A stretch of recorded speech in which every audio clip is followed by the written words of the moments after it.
The champagne hit my face like a cold slap of reality. There I stood in my grandmother's vintage wedding dress, dripping with expensive bubbles, while my younger sister Lauren held the empty flute high. "Here's to the family fraud in white," she announced to our 200 guests. My mother Margaret rushed to Lauren's side immediately. "She didn't mean it," she said loudly, wrapping her arm around my sister. The reception hall fell silent. I felt Daniel's hand squeeze mine as I stood there, champagne running down my carefully styled hair. This was supposed to be my perfect day. Instead, it became the moment I finally understood that 3 years of being my family's secret bank account had to end.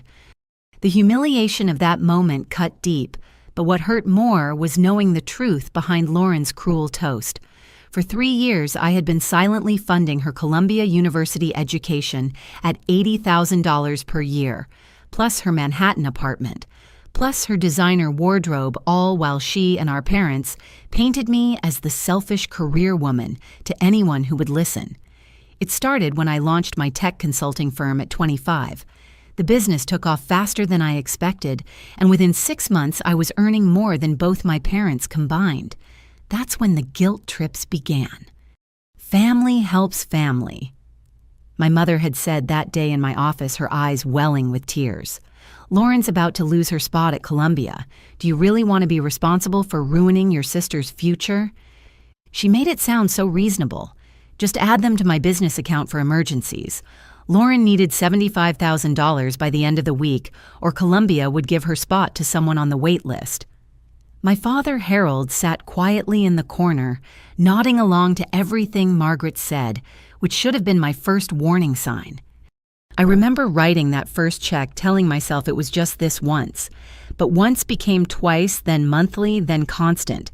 While I worked 90-hour weeks building my company, missing family dinners and holidays, they told our relatives I was too good for them now. "Anne-Marie thinks she's better than us," I overheard Margaret telling my aunt at Thanksgiving while I was in the bathroom. "She can't even be bothered to help with Lauren's education. Thank God we had some savings." Some savings. That was rich, considering I'd paid for everything from Lauren's meal plans to her spring break trips to Cabo. Every time I tried to discuss repayment, Margaret would clutch her chest and talk about her heart condition. "The stress of this conversation is too much," she'd say. And I'd back down, not wanting to be responsible for giving my mother a heart attack. Daniel knew something was wrong when we started dating 2 years ago. He'd ask why I looked so tired, why I was working such insane hours. I couldn't bring myself to tell him the truth. How could I explain that my family was bleeding me dry while simultaneously trash-talking me to everyone we knew?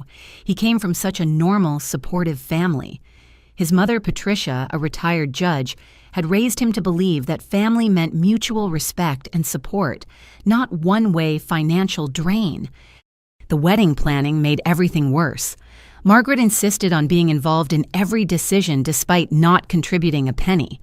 She'd criticize my choices as excessive and showy to others, while privately demanding I upgrade Lauren's bridesmaid dress to a designer version that cost $3,000. "You don't want your sister looking cheap in the photos," she said. I paid for it. I paid for all of it. The flowers Margaret insisted on changing last minute. The extra 50 guests she added without asking. The rehearsal dinner at the country club because anything less would be embarrassing, all while maintaining the fiction that I was the selfish daughter who only cared about money. 3 days before the wedding, I made what I thought was my final payment to Columbia for Lauren's senior year. $80,000 transferred from my business account just like clockwork.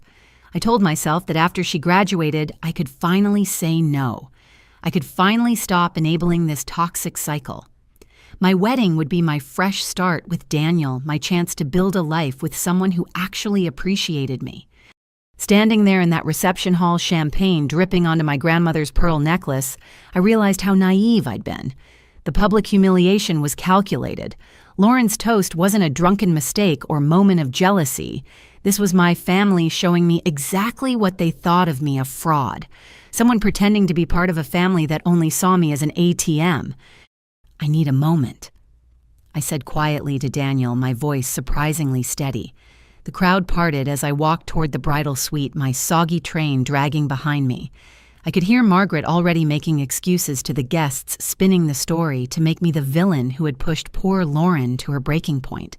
But I was done being their victim, done being their secret keeper, done pretending we were a real family. As I closed the door to the bridal suite, I pulled out my phone. It was time to take control of my life, starting with every bank account they had access to. They wanted to call me a fraud in front of everyone I knew. Fine. Let them see what happened when the family bank closed for business. 6 a.m. came too soon, but I hadn't really slept anyway. Daniel lay beside me in our honeymoon suite, his breathing deep and even. I'd spent most of the night staring at the ceiling, replaying Lauren's performance over and over. But as dawn broke through the curtains, clarity came with it. I reached for my phone and opened my business banking app. What I found made my blood run cold. $45,000 in unauthorized withdrawals over the past 6 months. My hands shook as I scrolled through the transaction history. Bergdorf Goodman, $8,000. Saks, Fifth Avenue, $12,000. A Chelsea apartment deposit for $15,000 that definitely wasn't for Lauren's student housing. Weekend trips to Miami designer handbags, jewelry from Tiffany's. Each transaction authorized using the emergency access I'd given my parents 3 years ago. Oh my God, I whispered, sitting up so fast the room spun. This wasn't just family taking advantage. This was theft, embezzlement from my company, the business I'd built with my own hands while they called me selfish. Daniel stirred beside me. "Honey, what's wrong?" I turned the phone toward him, unable to speak. His expression shifted from confusion to shock to anger as he processed what he was seeing. "They stole from your company." $45,000, I managed to say. "Just in the last 6 months. Who knows how much before that? I trusted them with emergency access, and they've been shopping at Bergdorf's." "We need to call the police," Daniel said immediately, sitting up and reaching for his own phone. "Wait," I said, though every instinct screamed to agree with him. "I need to do something first." My fingers moved across the screen with purpose now. First, I froze the business account they had access to. Then I removed their authorization. Next came my personal checking and savings, frozen. Access revoked. The investment account I'd stupidly added Margaret to, in case something happened to me, frozen and locked down. "Anne-Marie," Daniel said, gently watching me work, "this is the right thing to do." "I know," I said, moving on to the credit cards. There were 3 I'd authorized for emergencies over the years, all canceled effective immediately. "I'm just wondering how long it'll take them to notice." As if on cue, my phone buzzed. Lauren calling. I declined it. She called again immediately. Declined. Then Margaret. Declined. Within 5 minutes, my phone was lighting up like a Christmas tree. 27 missed calls between them before I finally turned off the ringer. "Should we check out early?" Daniel asked, already knowing the answer. Our honeymoon suite suddenly felt less like a romantic retreat and more like a fortress under siege. My mom's house, she'd love to have us, and you know she has excellent security. Patricia's house. The thought of my new mother-in-law's peaceful gated home sounded like heaven. A place where family meant support, not sabotage, where people said what they meant instead of performing for an audience. "Let me check one more thing," I said, pulling up Columbia's payment portal. Sure enough, the $80,000 payment I'd made 3 days ago was still processing, still reversible. My finger hovered over the cancel button. 3 years of payments, and this would be the first one I stopped. "They humiliated you at your own wedding," Daniel said quietly, reading my hesitation. "In front of everyone we know, after stealing $45,000 from your business." He was right. I hit cancel. Payment reversal initiated. The screen confirmed it would be reversed by start of business Monday, 9:30 a.m. Eastern Time to be exact. "Done," I said, finally looking up from my phone. "It's all done." Daniel pulled me close, and for the first time since Lauren threw that champagne, I let myself cry. Not the pretty, delicate tears you see in movies, but ugly, body-shaking sobs for the family I'd never really had. for the little girl who'd tried so hard to earn their love, for the woman who'd nearly bankrupted herself trying to buy their approval. "We should document everything," Daniel said when my tears finally slowed. "Screenshot all the unauthorized transactions. Save every text they send. My mom will know what to do legally." Of course, Patricia would know exactly how to handle this. A retired judge who'd spent 30 years seeing families torn apart by greed and deception. She'd warned me gently months ago that something seemed off about my family's dynamics. I'd brushed off her concerns too deep in denial to see what was right in front of me. "They're going to lose their minds," I said, stating the obvious. "Lauren's enrollment will be canceled. The apartment she's been hiding from me will want payment. Whatever else they've been funding with my money will come crashing down." "Good," Daniel said firmly. "Actions have consequences. It's time they learned that." As we packed our things to leave for Patricia's house, I felt something I hadn't experienced in years: relief. The weight of carrying my family's secrets and bills was lifting. Yes, there would be hell to pay. Yes, they would paint me as the villain to anyone who would listen. But for the first time in 3 years, I wasn't going to pay for their performance. The sun was fully up now, streaming through the windows of what should have been our romantic honeymoon suite. Instead of breakfast in bed and lazy morning kisses, we were documenting financial fraud and planning our escape. But somehow, with Daniel by my side and his mother's protection waiting for us, I felt more loved and supported than I ever had with the family I'd spent 3 years trying to save. "Ready?" Daniel asked, pulling our suitcases to the door. I took one last look around the room, then at my phone showing 47 missed calls now. "Ready?" 9:30 a.m. arrived with the precision of a Swiss watch.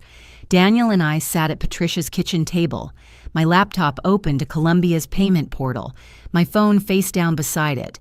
Patricia had made her famous blueberry pancakes, but my stomach was too knotted to eat. We all knew what was about to happen. "Payment reversal complete" flashed across the screen at exactly 9:32. My phone exploded into life, vibrating so hard it skittered across the granite countertop. Lauren's face filled the screen, then Margaret's, then Lauren again. I let it ring. "Should we answer?" Daniel asked, though his expression suggested he already knew my answer. "Not yet," Patricia said, her judge's instincts still sharp. "Let them leave voicemails. Everything they say in anger right now becomes evidence later." The calls continued for 20 minutes straight, then suddenly silence. That worried me more than the constant ringing. I reached for the phone just as it buzzed with a text from an unknown number. "Columbia just called. I've been disenrolled. Fix this now, or I swear to God, Anna Marie, I will destroy you." "Well," Patricia said, reading over my shoulder, "that's a direct threat in writing. How convenient." The phone rang again. This time it was a number I didn't recognize with a Manhattan area code. Against my better judgment, I answered. "Miss Williams," a professional male voice. "This is Robert Chen from Bradshaw Klein and Associates. I'm calling regarding Lauren Williams, who listed you as her financial guarantor for her summer internship position." My blood ran cold. Her internship. Yes, the position was contingent upon her maintaining enrollment at Columbia University. We've just received notice that she's no longer an enrolled student. I'm calling to inform you that her offer has been rescinded, effective immediately. Additionally, the housing stipend we advanced her last month will need to be returned within 30 days. Housing stipend. I echoed, my mind racing. How much? $15,000 for the summer term. The details were in the guarantor agreement you signed. I hadn't signed any guarantor agreement. "Mr. Chen, I think there's been a mistake. I never signed anything regarding an internship or housing stipend." A pause. "I have your signature right here, dated March 15th. Would you like me to email you a copy?" "Yes, please." I gave him my email address, my hands shaking. Forgery. They'd forged my signature for an internship I knew nothing about. The email arrived within minutes. There it was, a signature that looked like mine but wasn't guaranteeing financial responsibility for Lauren's internship expenses. Patricia leaned over to study it. "That's a federal crime," she said quietly.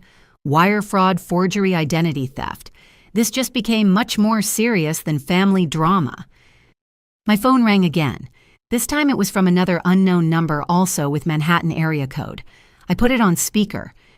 "Is this Anne-Marie Williams?" A woman's voice, sharp and impatient. "Yes. This is Hartley Property Management. I'm calling about Unit 1512 in our Chelsea building. Lauren Williams listed you as her guarantor, and we've just received notice that her payment for this month bounced. Per the lease agreement, you co-signed payment in full is due within 48 hours or will begin eviction proceedings." Another lease I hadn't signed. "How much is the monthly rent?" $4,500. But with the bounced payment fee and late charges, she'll need to pay $5,200 by Monday at 5 p.m. I muted the phone and looked at Patricia. She was already taking notes, her expression grim. "Ask for a copy of the lease," she whispered. "Can you email me a copy of this lease agreement?" I asked. "Of course, though you should have kept your copy from when you signed it." After I hung up, we sat in silence for a moment. The forgeries were piling up, the internship, the apartment. Who knew what else they'd signed my name to? The voicemails had accumulated while I was on the calls. 37 new messages. I put the phone on speaker and played the first one. Margaret's voice filled the kitchen, shrill and accusing. "How dare you destroy your sister's future? She's being thrown out of Columbia because of your petty revenge. You're going to fix this right now, or I'll tell everyone what kind of person you really are. A selfish witch who ruins lives. Call me back immediately." The second was from Lauren, sobbing dramatically. "I can't believe you'd do this to me. My whole life is ruined. I'm going to be homeless. My career is over before it started. You're supposed to be my sister. How could you be so cruel?" The third was Margaret again, her tone shifting to manipulation. "Sweetheart, I know you're upset about last night, but destroying Lauren's education isn't the answer. Family forgives family. Let's talk about this like adults. Don't do something you'll regret forever." Patricia stopped the playback. "That's enough for now. We need to contact the FBI." "The FBI," Daniel and I said in unison. "Interstate wire fraud, identity, theft, forgery, crossing state lines." Patricia ticked off on her fingers. "This is federal jurisdiction, and if they've done this to you, I'd bet money you're not their only victim." As if to underscore her point, my phone buzzed with an email, the lease agreement from Hartley Property Management. I opened it, and there was my signature again, dated 6 months ago. The apartment I'd been supposedly guaranteeing was a luxury 2-bedroom in Chelsea, complete with doorman and rooftop pool. 5,000 square feet, Daniel read in disbelief. "That's bigger than our actual apartment." Another email arrived, this one from a car dealership. "Regarding the BMW lease under your guarantor agreement." A BMW. Of course there was a BMW. How deep does this go? I whispered, feeling overwhelmed. Every notification brought new evidence of their betrayal, new forged documents, new financial obligations I supposedly agreed to. Patricia placed her hand over mine. "Deep enough that they've committed multiple felonies. But here's what's important. You're not responsible for any of it. Forged signatures don't create real obligations. And now that we know what they've done, we can protect you properly." My phone rang again. Harold this time. My father, who'd sat silently while Margaret manipulated me, who'd nodded along to every guilt trip. I almost didn't answer, but Patricia nodded encouragingly. "Hello, Dad." "Annie." His voice sounded strange, slurred. "You need to fix this. Your mother, she's not well. The stress. Her heart. Please just pay Lauren's tuition. We'll figure out the rest later." "Dad, are you okay? You sound—" "I'm fine. Too loud, too fast. Just fix this, Annie, before your mother has another episode. You know how she gets. You know what could happen." He hung up before I could respond. I stared at the phone, unease crawling up my spine. Something was very wrong with my father, and it wasn't just about the money. We need to move fast, Patricia said, already pulling out her contacts. I have a friend at the FBI who specializes in financial crimes. The fact that your father sounds impaired during this situation raises additional red flags. As she made calls and Daniel pulled me close, I thought about the family I'd tried so hard to hold together. Every sacrifice I'd made, every hour I'd worked to pay their bills, every insult I'd endured while keeping their secrets. And for what? So they could steal more, forge my name, threaten to destroy me when I finally said enough. The unraveling had begun, but I was starting to realize it wasn't my life falling apart. It was theirs. The house of cards they'd built on my money and my silence was collapsing, and for the first time in 3 years, I wasn't going to be the one to catch it. The text came at 3 p.m. Family meeting, our house, 6 p.m. Come alone or we call the police about your embezzlement from Lauren's trust fund. Mom. I stared at the message, reading it 3 times to make sure I understood correctly. They were accusing me of embezzlement from a trust fund I didn't even know existed. Absolutely not, Daniel said immediately. You're not going there alone. She's bluffing, Patricia added, but her expression was thoughtful. Though the mention of a trust fund is interesting. What trust fund? That was the million-dollar question. In all my years of paying for everything, no one had ever mentioned Lauren having a trust fund. If she had money of her own, why was I bankrupting myself to pay her bills?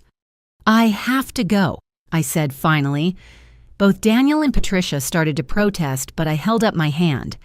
With recording equipment, and you'll both be in the car outside. But I need to know what they're planning. That threat about embezzlement isn't random. Patricia nodded slowly. I can have you wired up properly, full audio and video recording. But the moment anything feels dangerous, you leave. No arguments. The next 3 hours passed in a blur of preparation. Patricia called in favors to get professional recording equipment. Daniel insisted on checking the house's layout on Google Maps, planning escape routes, like we were in some spy movie. Part of me wanted to laugh at the absurdity, but the forged document spread across Patricia's dining table killed any humor. At 5:45, we pulled up outside my childhood home, the same Tudor-style house where I'd grown up feeling like an outsider, where I'd watched Lauren get everything while being told I should be grateful for hand-me-downs, where I'd announced my business success only to be immediately asked for money. Remember, Patricia said, adjusting the tiny camera hidden in my necklace, everything they say is being recorded. Don't mention the recording. Let them talk. The more they say, the better. I walked up the familiar pathway, noting the new landscaping I'd paid for last summer. The front door opened before I could knock. Harold stood there, swaying slightly, his eyes unfocused. Annie, he said, his voice still carrying that strange slur from earlier. Come in. Your mother's waiting in the living room. The house smelled different, stale, like windows hadn't been opened in weeks. I followed Harold down the hallway lined with family photos. There I was at 5, standing apart while Lauren sat on Margaret's lap. At 10, hovering at the edge while they embraced. At 18, already looking like I didn't quite belong. Margaret sat in her favorite wingback chair like a queen holding court. Lauren paced by the fireplace, her usually perfect appearance disheveled. Her designer clothes looked slept in. Her face was blotchy from crying. Sit, Margaret commanded, pointing to the couch.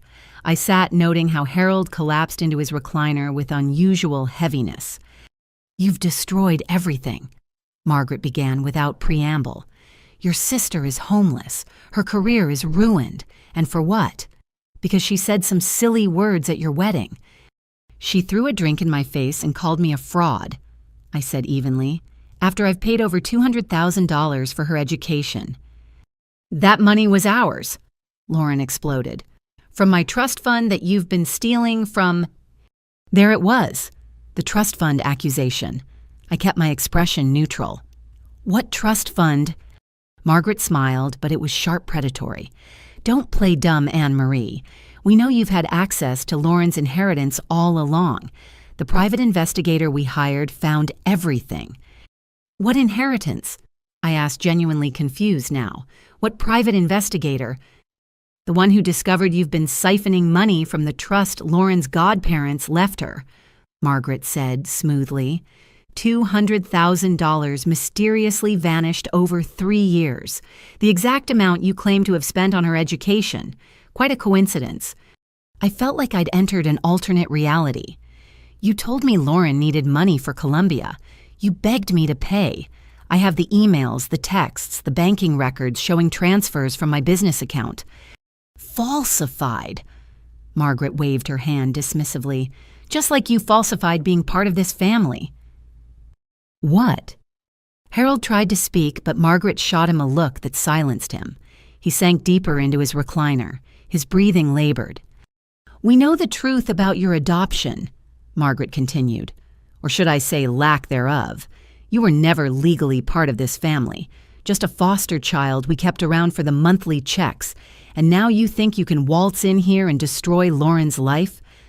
Our real daughter, the room spun. Foster child, monthly checks, never legally adopted.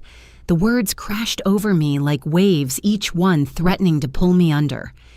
You told me I was adopted when I was 3, I whispered. You said my birth parents died. You said you chose me. We told you what you needed to hear. Margaret shrugged. Just like we're telling Lauren what she needs to hear now, that her trust fund exists and you stole it. Mom, Lauren's voice cracked. What are you talking about?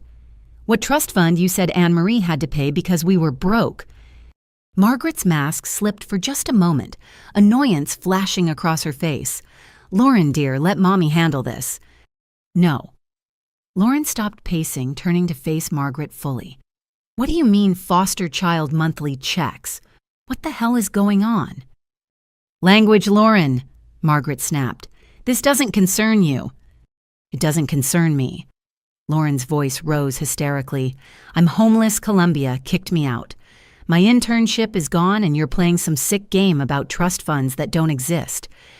Harold made a sound somewhere between a laugh and a sob. We all turned to look at him. His face was flushed sweat beading on his forehead despite the cool room. Tell them, he slurred. Tell them about the restaurant, about the loan, about what you made me sign. Harold, Margaret's voice carried a warning. You're not well. Your medication... The medication you give me? Harold laughed bitterly. The pills that make everything foggy, tell them, Margaret. Tell our daughters what you've done. Dad. I moved toward him, but Margaret stood quickly blocking my path. He's confused, she said coldly. Early onset dementia. Very sad. Another burden I've had to bear while you lived your selfish life. Harold struggled to his feet, gripping the armrest for support. She forged your signature, Annie, used it to get a loan, $200,000, for a restaurant that never existed. The bank, they're coming after you, after your assets. She planned it all. Shut up, Harold. Margaret shrieked, her composed facade finally cracking completely. But Harold continued, words tumbling out like he'd been holding them back for years. She never adopted you legally. Kept you as a foster kid for the checks. 18 years of checks. Spent them on Lauren while you wore thrift store clothes. And Lauren, tell her about Lauren's real parents, Margaret. Tell her about your sister, about the car accident, about the money. Lauren had gone very still, her face pale. What about my real parents? Margaret's face contorted with rage. You stupid man, you've ruined everything. She lunged for Harold, but I stepped between them. For the first time in my life, I physically stood up to my mother. She stumbled back, shock replacing anger on her face. Enough, I said quietly. I'm done. Whatever sick game this is, I'm done playing. You can't leave. Margaret recovered quickly, her voice turning threatening again. I'll call the police. I'll tell them about the embezzlement. I have documents proving you had access to Lauren's trust. Forged documents, I asked. Like the lease agreements, the internship guarantee, the loan application. Yes, I know about all of it, and so does the FBI. The color drained from Margaret's face. You're lying. Patricia Vanderberg is my mother-in-law, retired federal judge. She's outside right now with her contacts from the Bureau. Every forged document, every fraudulent transaction, every lie you've told today is being investigated and recorded. I touched my necklace lightly, watching understanding dawn in Margaret's eyes. You recorded this. Her voice was barely a whisper. Every word, I confirmed, including your confession about the foster care fraud, the forged signatures, the fake trust fund story, all of it. Lauren sank onto the couch, looking broken. So there's no trust fund, no inheritance. You've been lying to everyone. Harold laughed again, the sound hollow and sad. She lies like breathing Lauren, always has. But Annie here, she told the truth. Paid your bills even while we treated her like garbage. And look how we repaid her. Dad, I said gently, come with me. We can get you help, real medical care, away from whatever she's been giving you. He shook his head slowly. I'm as guilty as she is Annie. I let it happen. Signed papers, stayed quiet, took the easy way out every time. I don't deserve your help. Everyone deserves help, I said, meaning it. Even after everything, you're still my father, the only one I've ever known. Margaret laughed, the sound sharp and cruel. How pathetically noble. Fine, take him. Take your pathetic father and get out of my house. But this isn't over. I'll find a way to destroy you, Anne-Marie. You've ruined everything, and I'll make you pay. The only one who's going to pay is you, I said calmly. Federal prison, most likely, for fraud, forgery, identity theft, and whatever you've been doing to Dad. Patricia says you're looking at 25 years minimum. As if on cue, my phone buzzed. Daniel texting that the FBI had arrived. Perfect timing. I helped Harold toward the door, his weight heavy against my side. Behind us, Lauren sobbed while Margaret raged, throwing accusations and threats that no longer had any power over me. At the threshold, I turned back one last time. I loved you, I said to the room at large. All of you. Despite everything, I loved you and tried to help. Remember that when you're looking for someone to blame. Then I walked out of my childhood home for the last time, supporting the broken man who'd raised me, while sirens began to wail in the distance. The family meeting had revealed more than anyone expected, but at least now, finally, everyone knew the truth. The FBI agents had been gentle with Harold, seeing his condition clearly. They transported him to the hospital while Patricia and I followed. Daniel stayed behind to deal with the agents processing the scene at the house. In the emergency room waiting area, Patricia sat beside me, her hand on my shoulder. Foster care fraud is more common than people think, she said quietly, but 18 years of it with the elaborate adoption story that takes dedication to deception. The word adoption still stung. My whole life built on a lie. Every birthday when Margaret would tell the story of choosing me from the agency. Every time she'd say I should be grateful they'd given me a home. All of it false. Dr. Sarah Chen approached us 2 hours later, her expression professionally neutral, but kind. Mr. Williams is stable. We've run toxicology screens and found high levels of benzodiazepines in his system, medications that when improperly administered can cause confusion and compliance. She was drugging him, I said flatly.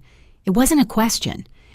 That's for law enforcement to determine, Dr. Chen replied carefully, but he's asking for you. He's lucid now that we've started flushing his system. He says he has information you need to know. Harold looked smaller in the hospital bed, older than his 62 years. His eyes were clearer, though, focusing on me with an intensity I hadn't seen in years. Annie, he said, reaching for my hand, I'm so sorry for all of it. Just tell me the truth, I said, squeezing his fingers gently. All of it. He took a shaky breath. You were 3 when you came to us. Emergency placement. Your birth mother was 17, gave you up, but wanted updates. Margaret saw dollar signs immediately. $700 a month from the state, plus clothing allowance, plus medical coverage. But the adoption story made it up. Told everyone we'd adopted you to look like heroes. But keeping you as a foster child meant the checks kept coming. 18 years of checks, Annie. Over $150,000 that was supposed to be for your care. I felt Patricia tense beside me, her legal mind calculating the fraud. Harold continued, his voice stronger now. Your birth mother, she tried to contact you when you turned 18. Sent letters. Margaret intercepted them all. Burned them. Said you didn't need that trash in your life. She tried to find me. My voice cracked. Every year on your birthday, Christmas too, Margaret would laugh about it, calling her pathetic. But she kept cashing those foster checks until the day you aged out of the system. What about Lauren? I had to know. What Dad said about her real parents. Harold closed his eyes. Margaret's younger sister, Diana, married rich investment banker husband, died in that car crash when Lauren was 2, left everything in trust for Lauren with Margaret as trustee. How much? $2 million. Maybe more now with interest. Margaret's been bleeding it dry for 20 years. Private schools, vacations, clothes, that house renovation, all from Lauren's trust while telling everyone we were broke. Oh my God, I breathed. $2 million. Lauren had $2 million and Margaret made me pay for everything. That's why she needed you to pay for Columbia, Harold explained. The trust lawyers were starting to ask questions, wanted detailed accountings. If they found out Margaret had been stealing, she'd go to prison. So she made you pay instead, kept the trust money hidden. Patricia was recording everything on her phone now with Harold's permission. This was evidence of crimes spanning decades. The restaurant loan, I prompted. No restaurant, just debt. Margaret's gambling debts. She goes to Atlantic City when you think she's visiting her cousin. Owes some dangerous people money. Forged your signature because your credit is perfect and mine's destroyed. Each revelation felt like another knife wound. The mother who'd raised me wasn't just cold or manipulative. She was a criminal who'd built her entire life on fraud. Why didn't you stop her? I asked, though I already suspected the answer. Tried once, when you were 16. Told her I was going to tell you the truth. Woke up in the hospital 3 days later. She said I'd had a heart episode. Started giving me medication after that. For my nerves, she said. Made me compliant, foggy, easier to control. She's been drugging you for 12 years. Only when I showed signs of rebellion. Upped the doses recently when I started recording her conversations. Didn't know if I'd ever get the courage to use them, but I knew someday someone would need proof. He reached under his pillow, pulling out an old iPhone. Everything's on here. 3 years of recordings. Her admitting to the foster fraud, the trust theft, planning to frame you for embezzlement, even discussing hiring someone to plant drugs in your office if you ever cut them off. Patricia took the phone carefully like it was made of gold. Harold, this is evidence of conspiracy to commit multiple felonies. You're going to need your own lawyer. I know, he said simply. I'm ready to face what I've done, or didn't do. Annie deserves the truth. Both girls do. Lauren, I realized suddenly. She doesn't know any of this. She genuinely thought I was obligated to pay for everything. Margaret raised her to be a weapon against you, Harold confirmed. Every story about your selfishness, every complaint about money, all calculated to make Lauren resent you. Meanwhile, she was spending Lauren's own inheritance. A knock on the door interrupted us. An FBI agent entered, followed by someone I didn't expect to see. Lauren Mascara streaked and shaking. They let me come see Dad, she said quietly. Mom's been arrested. They're searching the house. Her eyes met mine. Is it true, all of it? I nodded, not trusting my voice. Lauren sank into the chair on Harold's other side. The agents showed me some papers, trust documents with my name, bank statements showing millions. She laughed bitterly. I've been hating you for being rich and selfish when I had $2 million I didn't even know about. Margaret stole from both of you, Patricia said gently. Anne-Marie through manipulation and forgery. You through trust fund fraud. Both of you are victims here.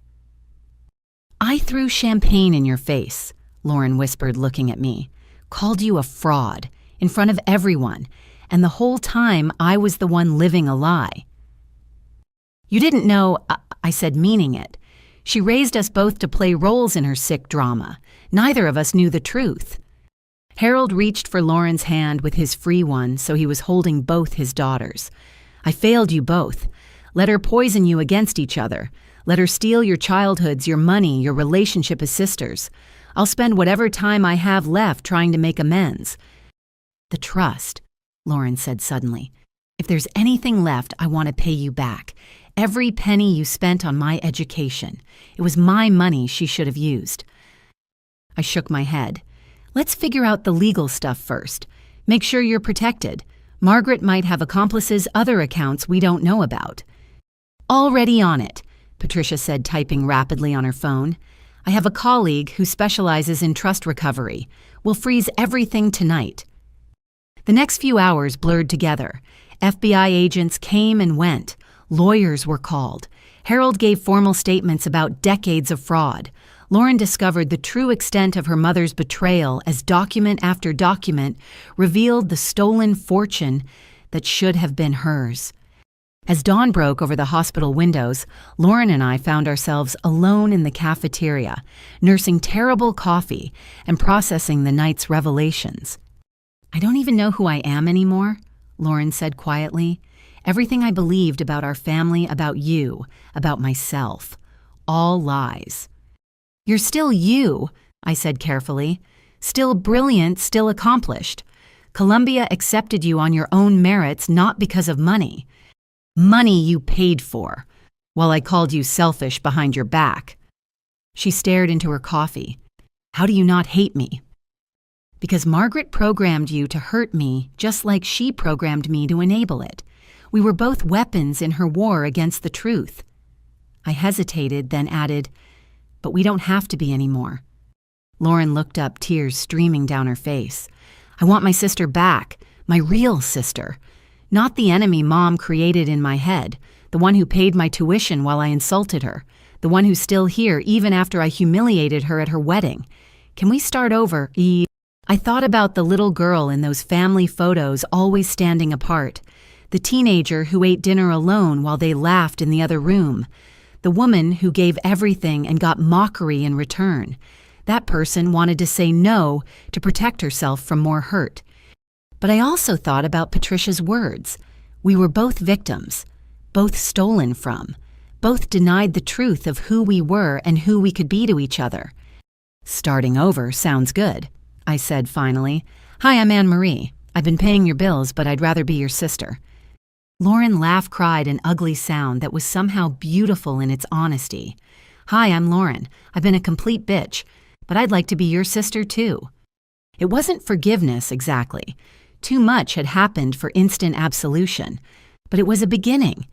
Two women raised on lies, choosing to build something true. As the sunrise painted the hospital cafeteria gold, I felt something I hadn't experienced in years: hope. Not for the family I'd lost, but for the one we might build from the ashes of Margaret's deception. 3 days later, Patricia's colleague had uncovered more than we ever imagined. I sat in the conference room of Hartley, Kellerman and Associates, surrounded by bankers' boxes of evidence. Lauren sat across from me, her face pale as she processed each new revelation. "The trust fund is actually larger than Harold knew," Attorney Michael Hartley explained, sliding documents across the table.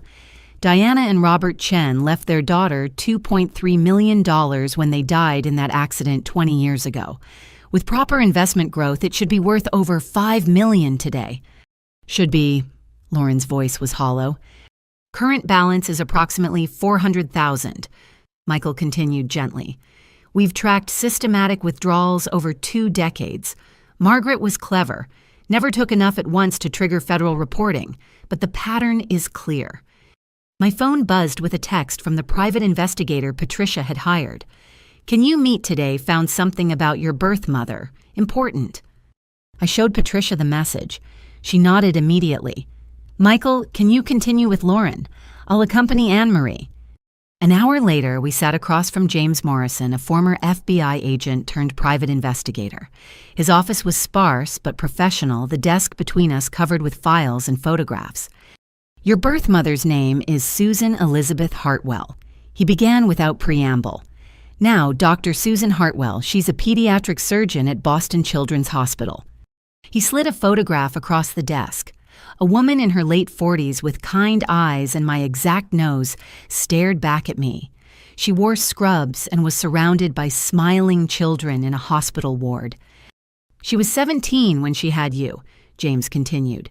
Star student, full scholarship to Princeton waiting. Her parents forced the pregnancy to be hidden. She spent 9 months at a home for unwed mothers in Pennsylvania. But she wanted to keep me, I asked, touching the photo gently. Desperately. But her parents threatened to disown her, withdraw all support. She was 17 with no resources. The foster system promised updates, photos, a chance to reconnect when you turned 18. He pulled out a thick folder. She wrote to you twice a year, every year, sent Christmas and birthday cards, all returned or ignored by Margaret Williams. Patricia took the folder, flipping through years of unopened letters, cards addressed to My Sweet Annie, photos of Susan through the years, graduation from Princeton, medical school, her wedding, always with a space beside her where I might have been. There's more, James said carefully. Susan hired investigators over the years trying to find you, but Margaret was careful, moved you to different school districts, changed your last name informally to Williams without legal documentation, created a maze of false trails. She's looking for me. My voice cracked. Never stopped. Has a Google alert for your name. That's how she found out about your wedding. He pulled out a printed screenshot. She wrote about it on a private blog she keeps, about seeing the announcement in the Times, how beautiful you looked, how proud she was of your business success, how much she wished she could have been there. I couldn't speak. Tears ran down my face as I read words from the mother I'd never known existed until a week ago. There's something else, James said. Something that changes everything. Lauren isn't the only one with an inheritance Margaret stole. My head snapped up. What? Susan's parents, your biological grandparents, Richard and Elizabeth Morrison. Yes, Morrison, like my last name. Richard was my uncle. He paused, letting that sink in. They died 5 years ago, left their estate to their only grandchild, you. Patricia leaned forward. How much? $8 million, plus properties in Boston and Martha's Vineyard. They regretted forcing Susan to give you up, spent their final years trying to make amends. The will specifically states the inheritance was their way of apologizing for denying you your mother. $8 million. I couldn't process it, but I never received anything. Because Margaret intercepted that too. The lawyers sent notices to your last known address, the Williams house. Margaret responded claiming you had died in a car accident, provided a death certificate. She faked my death, I gasped.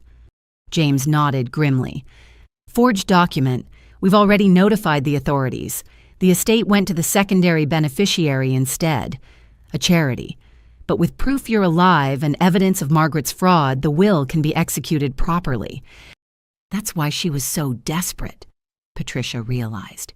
Why she escalated to framing Anne-Marie for embezzlement. She knew eventually someone would discover the inheritance fraud. My phone rang. Lauren. I answered on speaker. Annie, you need to get back here. Michael found something. Mom wasn't just stealing from my trust. She's been collecting life insurance policies. Life insurance. On both of us. Millions in policies. And get this. She's the sole beneficiary. The applications were filed 6 months ago, right when she started increasing Dad's medication. Patricia and I exchanged horrified looks. Life insurance policies on both daughters, Harold being drugged into compliance, the escalating threats. We're on our way, I said. Don't go anywhere alone. As James gathered the documents, he paused. Anne-Marie, would you like me to contact Susan? Let her know you're alive and well?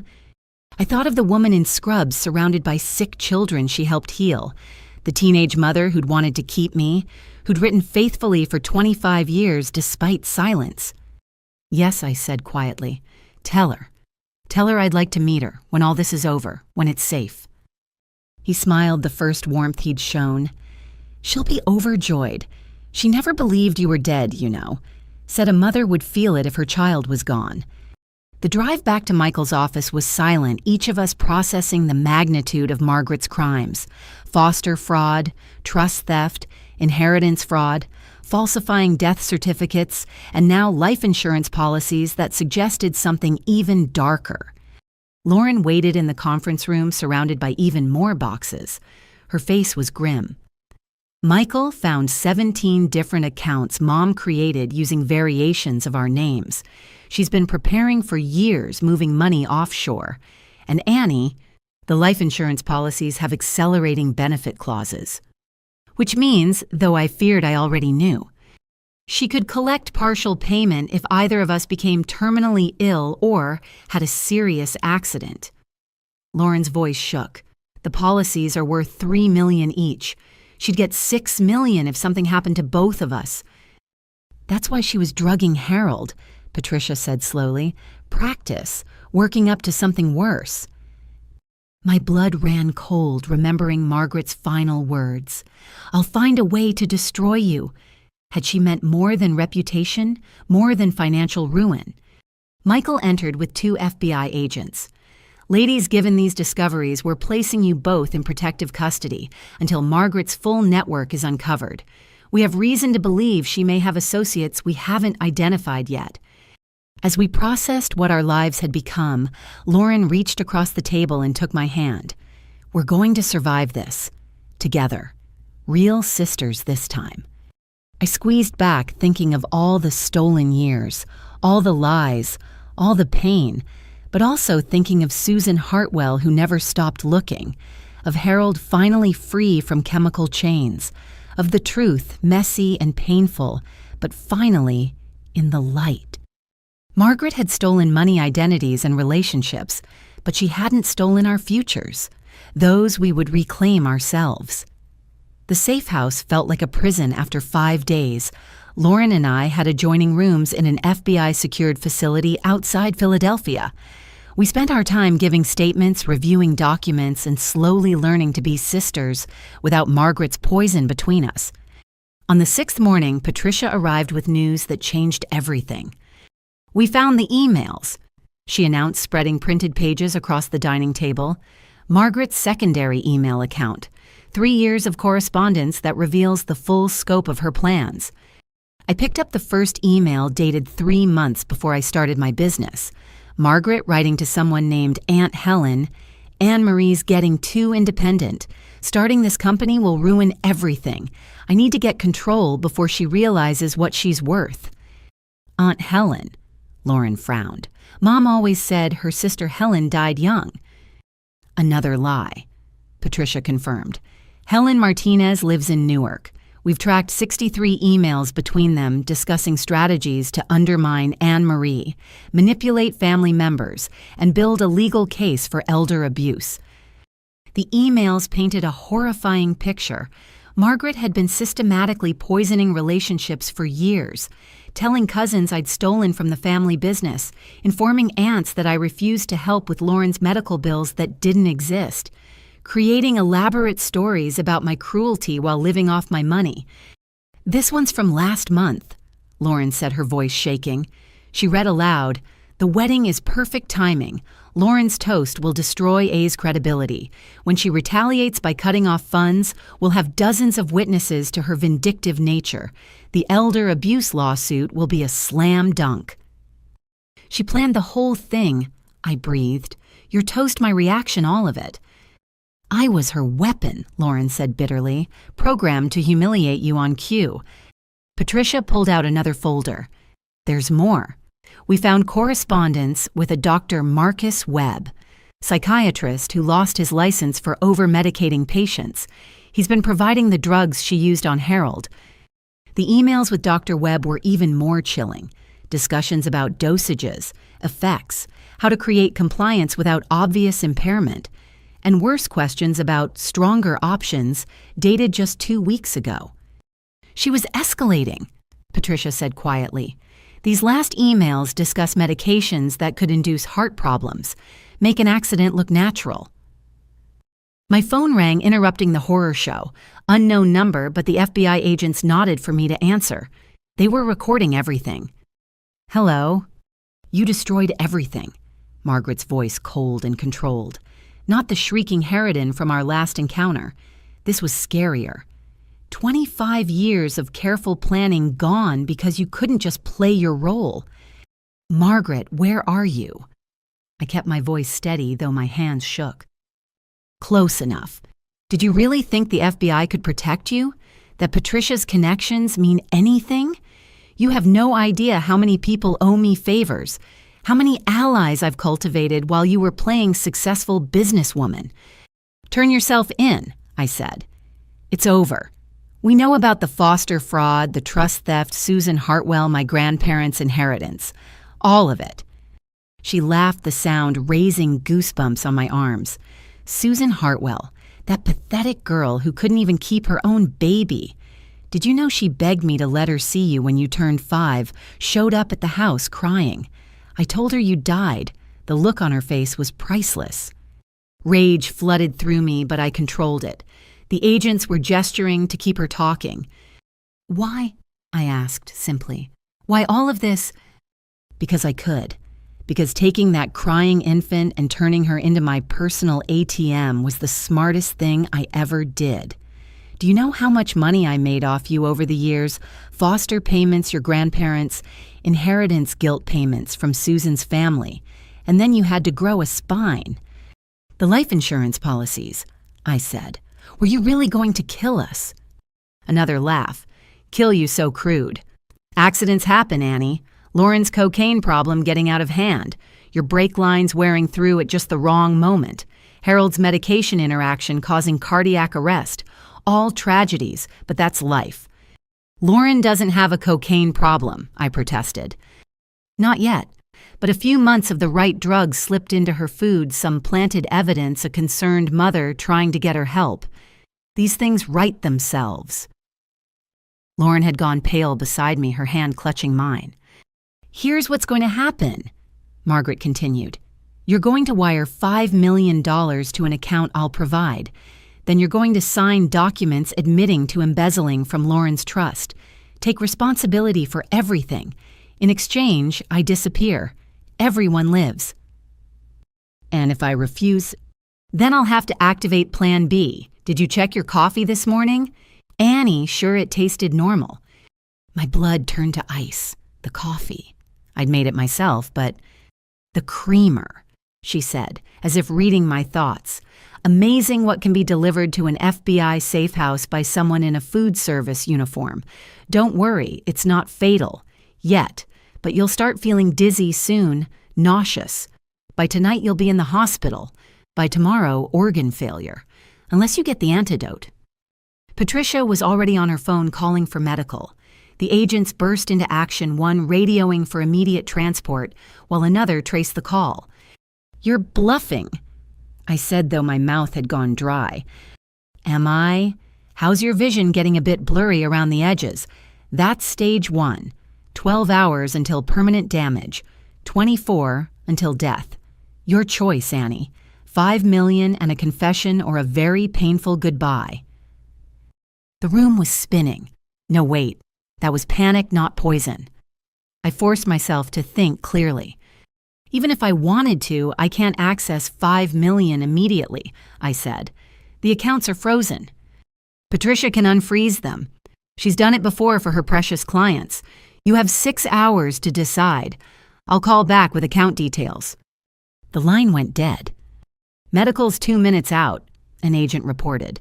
We've got the cell tower location. She's within a 5-mile radius.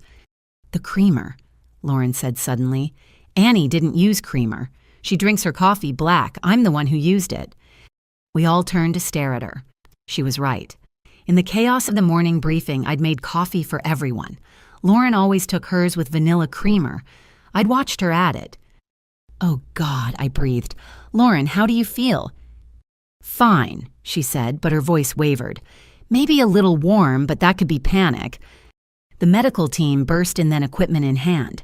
They immediately began examining Lauren while Patricia coordinated with the FBI task force hunting Margaret. Blood pressure's elevated. Whoa, the EMT reported. Pulse is rapid. Could be anxiety, could be something else. We need to get her to a hospital for toxicology screening. I'm going with her, I said immediately. No, the lead agent said firmly. Margaret's still out there. She targeted you, not Lauren. This might be a ploy to draw you into the open. I don't care, she's my sister. Lauren squeezed my hand weakly. Annie, no. Stay safe. This is what she wants, to flush you out. But I was done hiding, done letting Margaret control the board. She poisoned the wrong daughter. Her perfect plan just fell apart. She's desperate now, which means she'll make mistakes. As the EMTs loaded Lauren onto a stretcher, I made my decision. I'll go to the hospital. When she calls back, I'll agree to her terms, but we'll be ready. Patricia nodded slowly. A trap. She thinks she's won, thinks I'll do anything to save Lauren, and she's right. But she doesn't know we found Helen Martinez, or Dr. Webb, or that the FBI has been tracking her finances for days. Let her think she's in control. The lead agent considered this. It's risky. Everything about my family has been risky, I said, following Lauren's stretcher. But this ends today, 25 years of games of lies of theft. Today we finish it.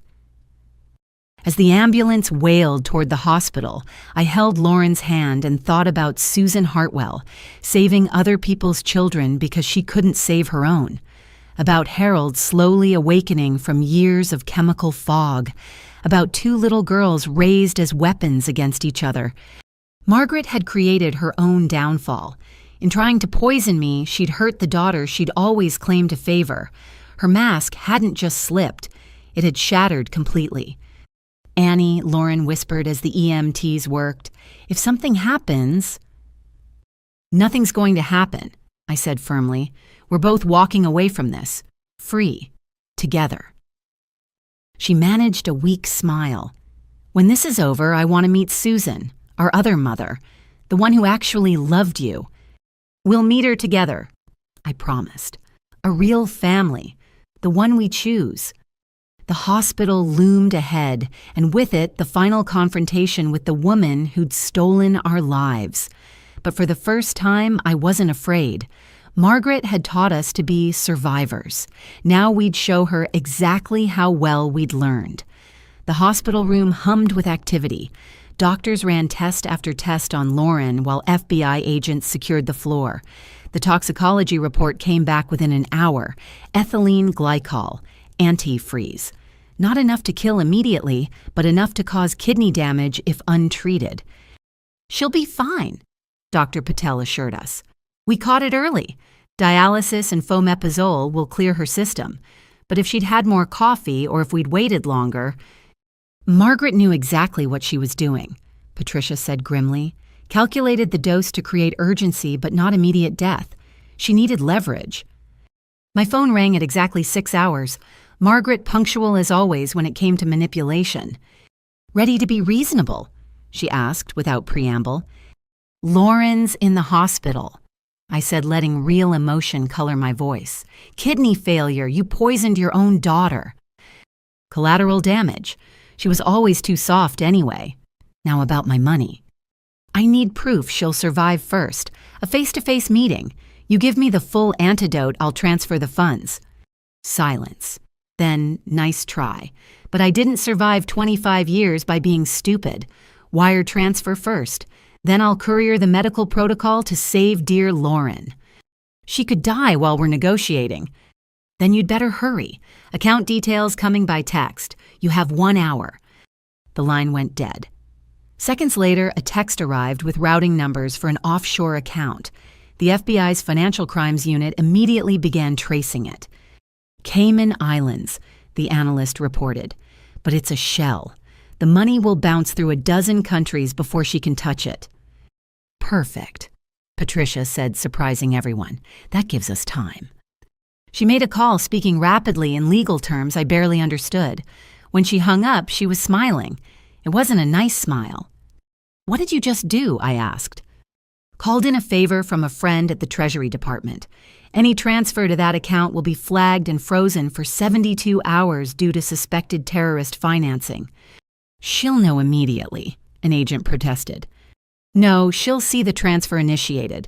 The funds will show as pending. By the time she realizes they're frozen, we'll have her. My phone buzzed. Another unknown number. I answered warily. Anne Marie Williams.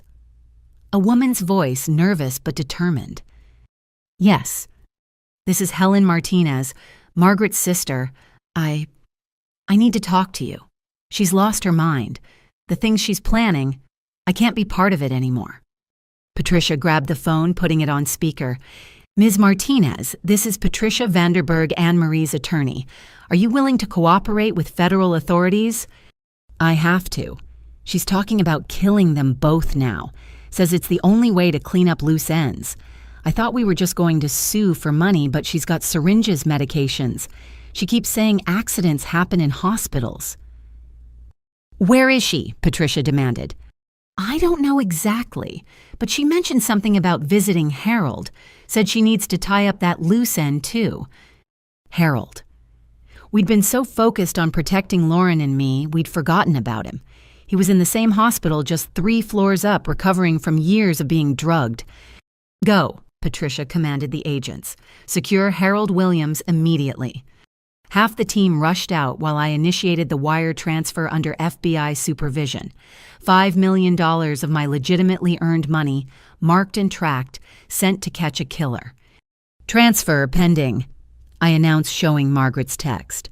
Now we wait. But Margaret didn't wait. Patricia's phone rang. It was the agent who'd gone to check on Harold. Room's empty. Nurse says his wife checked him out against medical advice 20 minutes ago. She's got him, I breathed. She's got Harold. My phone rang again. Margaret, but this time on video call. She appeared on screen sitting in what looked like a van. Harold was visible in the background, slumped in a wheelchair, clearly sedated. Change of plans, she announced. Since you poisoned Lauren against me, I'll need extra insurance. Harold's coming with me. Try to stop me, and he has an unfortunate reaction to his medications. Margaret, please, I started, but she cut me off. The transfer's processing. Good. When it clears, I'll drop Harold at a hospital somewhere. Maybe Miami, maybe Phoenix. Depends on my mood. You're traveling with a kidnapped man across state lines, Patricia said coldly. That's federal kidnapping, life in prison. Margaret laughed. I'm already looking at 25 years, according to Annie. What's life compared to that?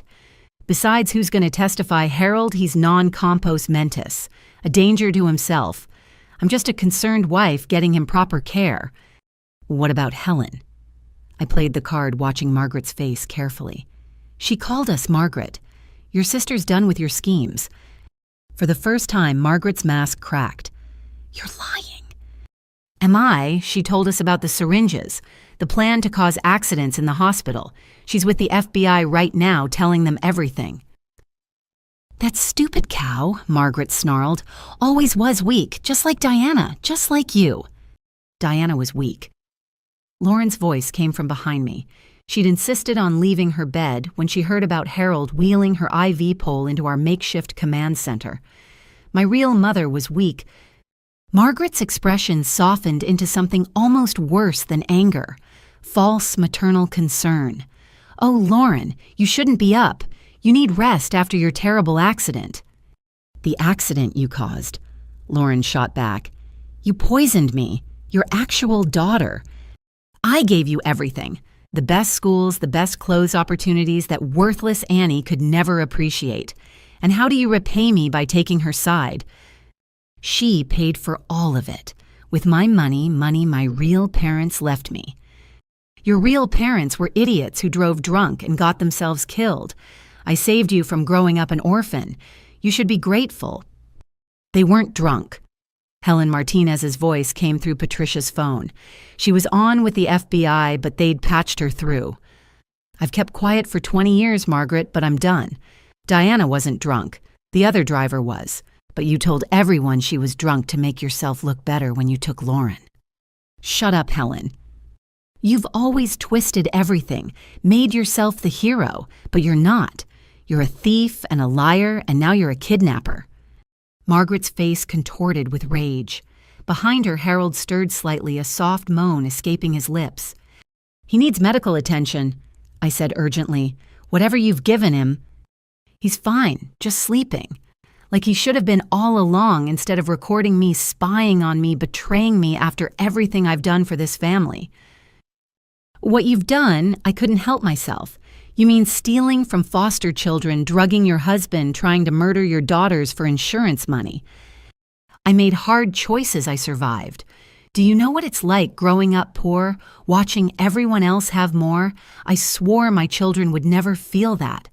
And look how you've repaid me. We were never your children, I said quietly. Just income streams, just tools for your cons. The transfer cleared. Margaret announced, suddenly looking at something off-screen. Finally, something goes right today. But her triumph was short-lived. Within seconds, her expression changed. What do you mean it's under review? What review?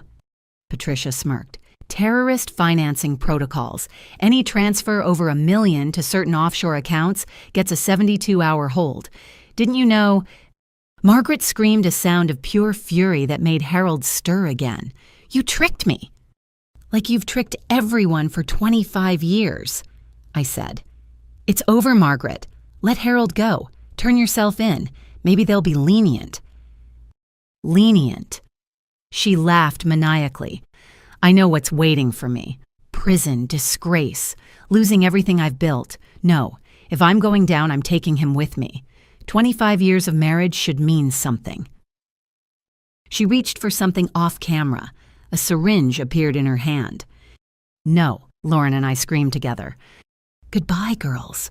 Remember this moment.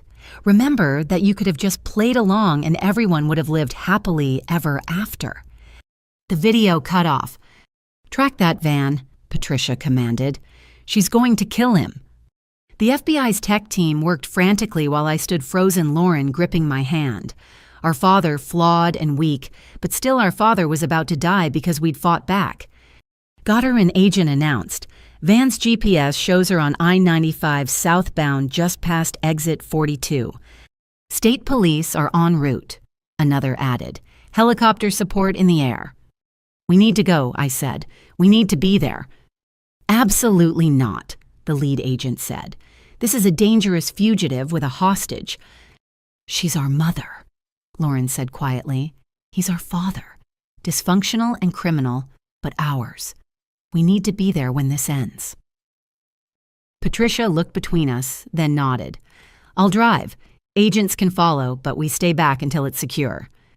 As we raced toward the confrontation, I thought about the wedding toast that started this avalanche. Here's to the family fraud in white. Margaret had been right about one thing. I had been a fraud. Pretending we were a normal family. Pretending love could fix theft and lies and attempted murder. But that fraud was over now.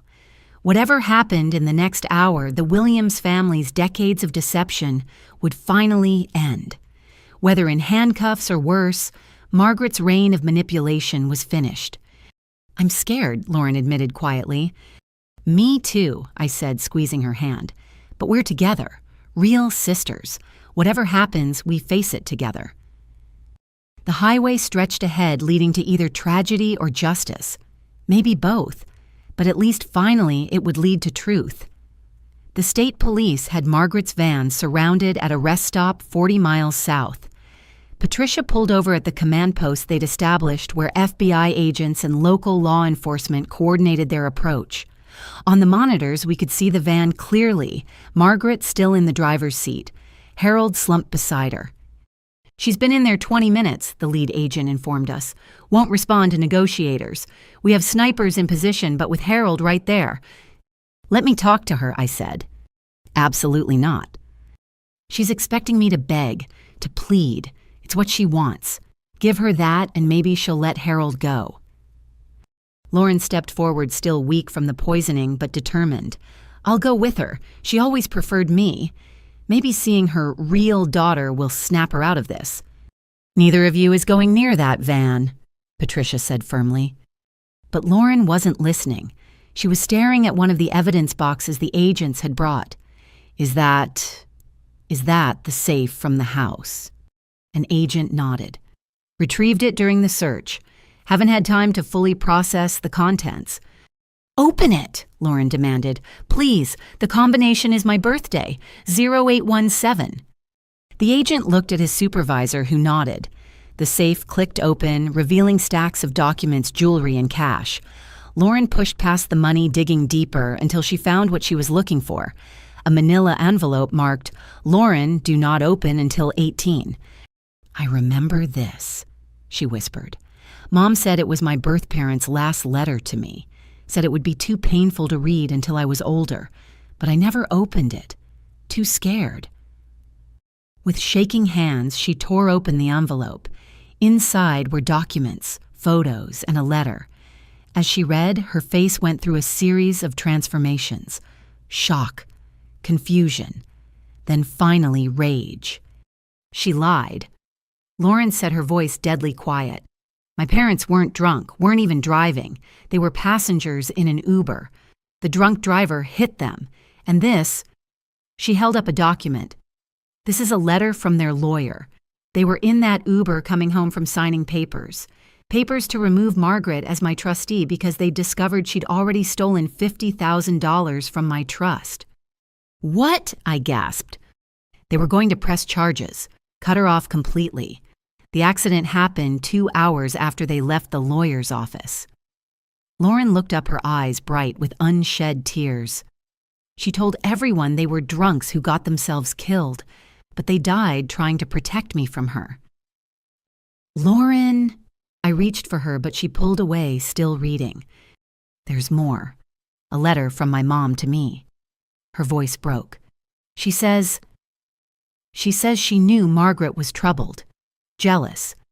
That's why they set up the trust the way they did with outside oversight. But Margaret found a way around it. My mom writes that if anything happens to them, I should find Anne Marie Williams, that you were the only good thing to come from Margaret's life. They knew about me. Everyone knew. Mom writes that watching Margaret manipulate and use her foster daughter broke their hearts. They tried to report it, but Margaret always had explanations. They were building a case when... She couldn't finish. On the monitors, we saw movement. Margaret was on her phone gesticulating wildly. The negotiator's phone rang. "She wants to talk to her daughters," he reported. Both of them. Patricia started to protest, but Lauren was already moving, clutching the letter. "Put her through." Margaret's face appeared on the tablet screen. She looked older somehow, the careful mask completely gone, replaced by something wild and desperate. "My girls," she said, trying for maternal warmth but achieving only manic energy, "come to say goodbye to Mommy." "I read the letter," Lauren said without preamble. "From my real mom. I know what you did." Margaret's expression flickered. "What letter? More of Annie's tricks." "The one you kept in your safe. The one that says my parents were coming from their lawyer when they died. The lawyer who was helping them press charges against you for theft. Diana was always dramatic, making accusations without proof." $50,000, Margaret. You stole $50,000 and they caught you. They were going to have you arrested. Then conveniently, they die in an accident. "How dare you imply? Did you have them killed?" Lauren's voice was ice. "Did you arrange the accident?" Even through the video, we could see Margaret go pale. That's insane. I'm your mother." "No, you're not. You're the woman who stole my parents' money, told lies about them after they died, and spent 20 years stealing from their daughter. My mother was Diana Chen, and she loved me enough to try to protect me from you. Everything I did was for you, for this family." "No," I interjected. "Everything you did was for money, foster payments from me, trust funds from Lauren, insurance policies on all of us. We were never daughters to you, just revenue streams." Harold stirred in the seat beside her, a groan escaping his lips. Margaret glanced at him with irritation. "Is he okay?" I asked urgently. "He's fine, just sleeping off his medications, the ones he needs for his condition."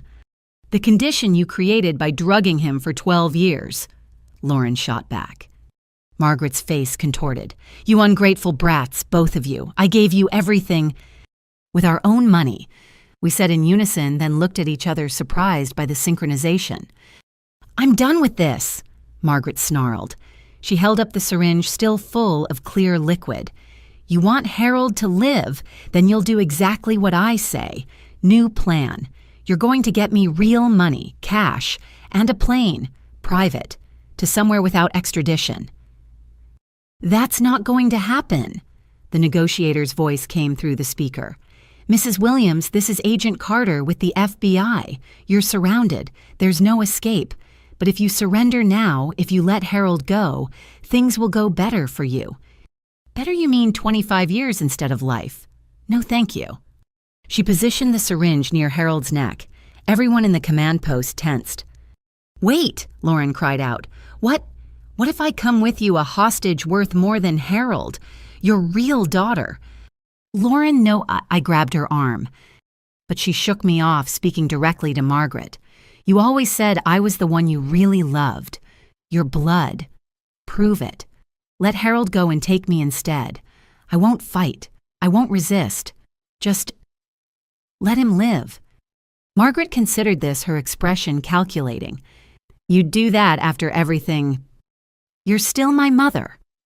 Lauren lied smoothly. And I understand now. You were just trying to protect us, to provide for us. Annie turned me against you, but I see clearly now. Lauren, what are you doing? I hissed. She squeezed my hand behind the tablet out of Margaret's view. Trust me, the gesture said. You always were my smart girl, Margaret said, her voice softening.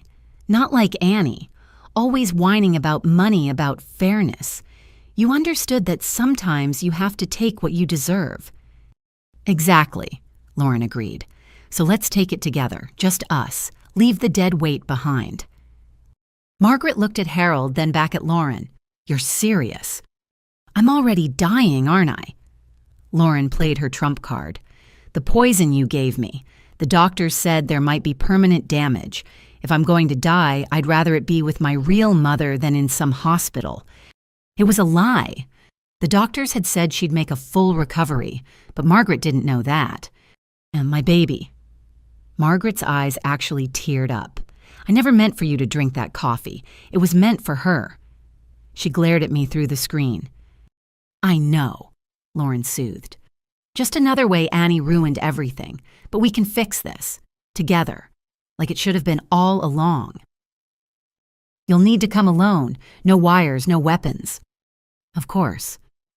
Lauren, I forbid this, Patricia said firmly. But Lauren was already removing her jewelry, anything that could conceivably hide a recording device. I know what I'm doing. She leaned close to me, whispering urgently. When she opens the door for me, they'll have a clear shot. She'll be focused on me, not Harold. Trust me. This is insane, I whispered back. No, this is ending it. 20 years of lies, of theft, of pain. It ends today. She pulled me into a fierce hug. You're my sister. My real sister. Remember that. Before anyone could stop her, Lauren walked out of the command post toward the van, hands raised. Through the monitors, we watched Margaret's expression cycle through suspicion, hope, and finally triumph. That's my good girl, Margaret crooned through the speaker. Coming back to Mommy. The van door opened. Margaret stepped out, syringe still in hand but no longer aimed at Harold. Her attention was entirely on Lauren, approaching slowly across the pavement. I knew you'd see sense, Margaret said. We're blood. That matters more than... The shot was clean precise. A sniper's tranquilizer dart hit Margaret's shoulder. She spun, confusion replacing triumph, the syringe falling from nerveless fingers. A second dart hit her leg as she tried to retreat to the van. You lying little, she began, then collapsed. FBI agents swarmed the van. Medics rushed to Harold while others secured Margaret's unconscious form. Lauren stood in the middle of it, all shaking but upright. I ran to her, catching her just as her knees gave out. You magnificent, crazy, brave idiot. Learned from my sister, she gasped, half laughing, half crying. The one who always sacrificed for family, the real one. Medics checked Harold's vitals, announcing he was stable, just heavily sedated. Margaret was cuffed and loaded into an ambulance under heavy guard. The syringe was carefully bagged as evidence. What was in it? I asked an agent. Field test shows concentrated potassium, enough to cause instant cardiac arrest. Would have looked like a heart attack. Lauren and I clung to each other, processing how close we'd come to losing Harold. Flawed, weak Harold, but the only father we'd known. She really would have done it, Lauren whispered. Killed him. Killed all of us eventually. But she didn't, because you stopped her. Because we stopped her together. As the sun set over the rest stop, painting everything in shades of gold and red, I realized the girl who'd thrown champagne in my face a week ago was gone. In her place stood my sister, my real sister. Forged in crisis, bonded by truth, stronger together than Margaret ever imagined we could be. The performance was over, the fraud exposed. The family Margaret had built on lies lay in ruins. But from those ashes, Lauren and I would build something real, something true, something worth saving. The awakening was complete. Now came the harder part, learning how to live as ourselves, not as the weapons Margaret had tried to make us, but we'd figure it out, together. 2 weeks after Margaret's arrest, Lauren stood at my apartment door with a manila folder and a determined expression. The poison was fully cleared from her system, but the betrayal still showed in her eyes. I found something, she said without preamble, in Margaret's, I don't even know what to call her anymore. Margaret works, I said, stepping aside to let her in. She lost the right to be called anything else. Lauren nodded, settling onto my couch, the same couch where just a month ago I'd sat planning my honeymoon with Daniel. Now it was command central for unraveling decades of fraud.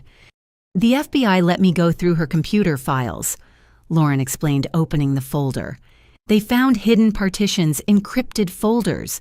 Margaret was paranoid, but she was also arrogant. She kept records of everything. What kind of records? The kind that show she's planning to run.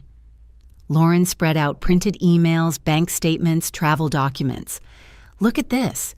3 weeks ago, she started liquidating specific accounts, not the ones we knew about. Shadow accounts in the Cayman, Switzerland, even cryptocurrency. I studied the documents, my heart sinking. She's been planning this. Gets worse. Yesterday, she was moved from federal holding to a minimum security facility pending trial. Her lawyer argued she's a nonviolent offender. A flight risk assessment put her as low probability because of her age and community ties. They don't know her like we do. Exactly. But look at this. Lauren pulled out a printed email dated the day before our wedding. She wrote to someone called M. Rossini about final preparations and ensuring the packages are ready for transport. Packages. I think she means money, physical cash. The FBI traced $5 million converted to cash over the past year. Small enough amounts to avoid reporting, but it adds up. That money is somewhere, and she's planning to get to it. My phone buzzed, Daniel texting that Patricia was on her way up. Perfect timing. We need to tell the FBI, I said. I tried. They said without concrete evidence of an escape plan, they can't do anything. The emails are too vague. The money could be anywhere. Lauren's frustration was evident. They think she's just a bitter old woman who got caught. They don't understand what she's capable of. Patricia arrived with Harold, who looked healthier than I'd seen him in years. Clear-eyed, steady on his feet, finally free of Margaret's chemical control. Girls, he said, his voice stronger, I've been remembering things. Things Margaret said when she thought I was too drugged to understand. We gathered around the dining table as Harold pulled out a small notebook. I started writing things down months ago, little snippets that seemed important. He flipped through pages of shaky handwriting. Here, she mentioned Rossini multiple times, said he owed her from the Atlanta job. Atlanta job, Patricia leaned forward. 23 years ago, we lived in Atlanta for 6 months. Margaret said it was for my work, but I never had a job there. She'd disappear for days, come back with cash. We left suddenly one night. She was scared, kept looking over her shoulder. You think she was involved in something criminal? I asked. I know she was. Found newspaper clippings she'd hidden. A foster care administrator went to prison for embezzling federal funds. Margaret's name was never mentioned, but the timing. She was involved and got away with it, Lauren finished. And this Rossini helped her. Which means he's helping her now, I added. Patricia was already on her phone calling her FBI contacts. While she spoke in rapid legal terms, Lauren showed me more discoveries. Credit card records show she's been buying camping equipment, small purchases spread over months, sleeping bags, portable stoves, water purification tablets. Not exactly the shopping list of a 60-year-old woman planning to spend life in prison. She's planning to disappear, Harold said quietly. Really disappear. Off the grid.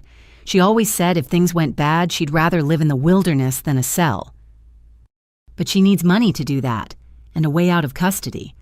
I thought hard. When's her next court appearance? Tomorrow, Lauren said. Bail hearing, her lawyer's pushing hard for release with monitoring. We have to stop that. How were victims in the case? We can't influence bail decisions. I looked at the evidence spread before us. Vague emails, suspicious purchases, missing money. Not enough for the FBI to act, but more than enough to know Margaret was planning something. What if we don't try to stop her? I said slowly. Everyone stared at me. Hear me out. She's planning to run, we know it. But we don't know where the money is or who's helping her. What if we let her think she's winning? That's insane, Patricia said, but her expression was thoughtful. Is it right now she's contained but planning? If she gets bail and runs, the FBI will catch her eventually. But if we're smarter about this... Lauren caught on first.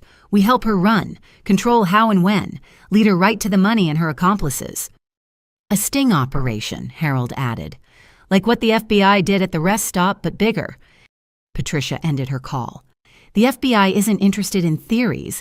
They need concrete evidence, but... She paused, choosing her words carefully. If private citizens happened to gather information that led to preventing a federal fugitive's escape, we'd be heroes instead of vigilantes, I finished. I'm in, Lauren said immediately, but we need more information, like where she's planning to go. Harold flipped through his notebook again. Here, she mentioned property in West Virginia, said it was in someone else's name, but she had access, called it her insurance policy. That's just a few hours from here, I noted. Close enough to reach quickly, remote enough to hide. And if she's been stockpiling cash and supplies... Lauren trailed off the plan forming in all our minds. We need someone on the inside, Patricia said. Someone who can get close to her in custody, find out the details. What about her sister? I suggested. Helen Martinez.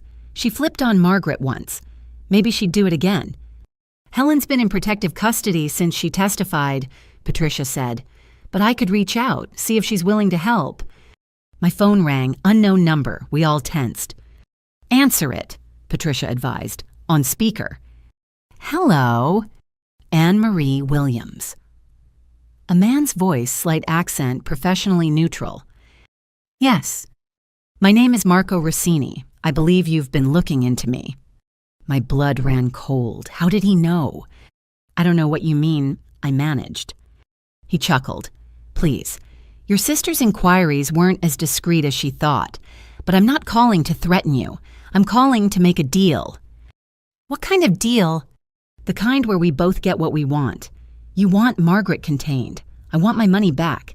She owes me considerably from our past endeavors. I don't know anything about any money. But you could find out. You're her daughters. She trusts you. Well, trusted you, but blood is blood. She might tell you things she wouldn't tell the FBI. Lauren grabbed my hand, squeezing hard. This was it, the connection we needed. What are you proposing? I asked. You help me recover what she owes me, and I'll tell you exactly when and how she plans to escape. Win-win, as they say. How do we know you won't just help her anyway? Because Miss Williams, your mother burned me 23 years ago. Took her cut and vanished, left me holding the bag. I've been waiting a long time for payback, financial and otherwise. Patricia was frantically writing notes, mouthing, "Keep him talking." We'd need proof you actually know her plans, I said. Fair enough. Her bail hearing tomorrow, she's expecting to get house arrest with an ankle monitor. Her lawyer's already been paid to argue diminished flight risk due to her husband's medical needs. Once she's out, she has 72 hours before her extraction. Extraction. Thursday night, 10 p.m. A medical transport van will arrive at her monitoring address for a supposed emergency. The EMTs are actually associates of mine. Well, they were before she stiffed me. Now they work for whoever pays better. And you want us to pay? I want what she owes me, $500,000. You help me get it, I'll make sure she's in that van when the FBI arrives to arrest everyone. Lauren scribbled on a notepad. He's offering to double-cross her ukiwaimi ukomina. I need to discuss this with my family, I said carefully. Of course, you have my number now. Call me when you decide. But decide quickly. Tomorrow's bail hearing is when everything starts moving. He hung up. We sat in stunned silence for a moment. This is perfect, Lauren said finally. We string along Rossini, find out Margaret's full plan, and hand everything to the FBI. It's dangerous, Patricia warned. We're talking about criminals with decades of experience. We're talking about justice, I countered. Real justice. Not just for the financial crimes, but for everything. The lies about Lauren's parents, the foster fraud, the drugging, the attempted murder. Harold spoke up quietly. I want to help. I know I failed you both before, but I'm clear-headed now. I remember things, details that might help. We'll need Helen too, Lauren said. If she visits Margaret, she could confirm the escape plan. And we need the FBI to be ready, Patricia added, without tipping them off that we're running our own operation. I looked around the table at my strange new family. My sister poisoned but unbroken. My father finally free from chemical chains. My mother-in-law brilliant and protective. This wasn't the family I'd grown up with, built on lies and manipulation. This was the family I'd chosen, forged in truth and united in purpose. So we're doing this, I asked. We're going to catch Margaret at her own game. We're going to end this, Lauren said firmly, once and for all. As we began planning in earnest, I thought about the woman in federal custody, probably scheming even now. She'd taught us to be survivors, to be strategic, to think 3 moves ahead. Now we'd use every lesson she'd ever taught us, but for justice instead of greed. The alliance was formed. The trap was set. All we needed now was for Margaret to walk into it, confident in her superiority, never suspecting that her greatest creations, the daughters she'd tried to weaponize, would be her downfall. Tuesday morning's bail hearing arrived with unexpected drama. Lauren and I sat in the courtroom's victim section while Patricia observed from the lawyer's gallery. Margaret entered in shackles, looking frail and grandmotherly in a conservative cardigan. A calculated choice, no doubt. Her lawyer, a sharp-dressed man named Christopher Vance, immediately launched into his argument. Your Honor, Mrs. Williams is a 62-year-old woman with no prior criminal record. She has deep community ties, a husband who requires her care, and has been fully cooperative since her arrest. The prosecutor objected, citing the severity of the charges and the sophisticated nature of the fraud. But I could see the judge wavering. Margaret had always been gifted at appearing harmless. Then Harold stood up in the gallery. Your Honor, may I speak? The judge frowned. Are you represented by counsel, sir? I'm Harold Williams, her husband, the one who supposedly needs her care. His voice was steady, clear. I need to tell you what you're not hearing. Vance objected immediately, but the judge overruled him, intrigued. I've been drugged for 12 years, Your Honor, kept compliant so I wouldn't interfere with her schemes. I don't need her care. I need protection from her. If you release her, I genuinely fear for my life and the lives of our daughters. Margaret's mask slipped just for a moment, rage flashing across her face before she reassembled her grandmother persona. The judge's expression hardened. Mr. Williams, these are serious allegations. Do you have proof? Patricia stood smoothly. Your Honor, I'm Patricia Vanderberg representing Mr. Williams. We have medical records documenting long-term benzodiazepine presence in his system, far exceeding therapeutic doses. We also have recordings of Mrs. Williams discussing medication schedules with an unlicensed provider. She handed a USB drive to the bailiff. The judge reviewed the files on her computer, her expression growing darker by the minute. Mrs. Williams, the judge said finally, based on this new information and the serious nature of the charges, including attempted murder and witness tampering, bail is denied. You will remain in federal custody pending trial. Margaret erupted. You stupid man, you've ruined everything. I'll make you pay for this, all of you. The bailiffs moved to restrain her as she continued screaming threats. Her lawyer tried to calm her, but she turned on him too. You said this was guaranteed. You promised me house arrest. I want my money back, you incompetent fool. The judge banged her gavel. Remove the defendant. Mr. Vance, I suggest you control your client before she adds more charges to her considerable list. As Margaret was dragged out, still raging, she locked eyes with me. The hatred there was pure, undiluted, but underneath it, I saw something else. Fear. For the first time in my life, Margaret Williams was afraid. Outside the courthouse, we regrouped. The plan needed adjusting now that Margaret would remain in custody. This is better, Patricia said.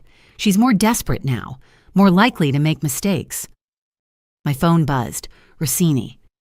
Interesting hearing, he said without preamble. Margaret just called me from holding.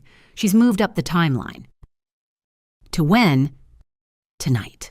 She's being transferred to a federal facility upstate at 8 p.m., 3-car convoy.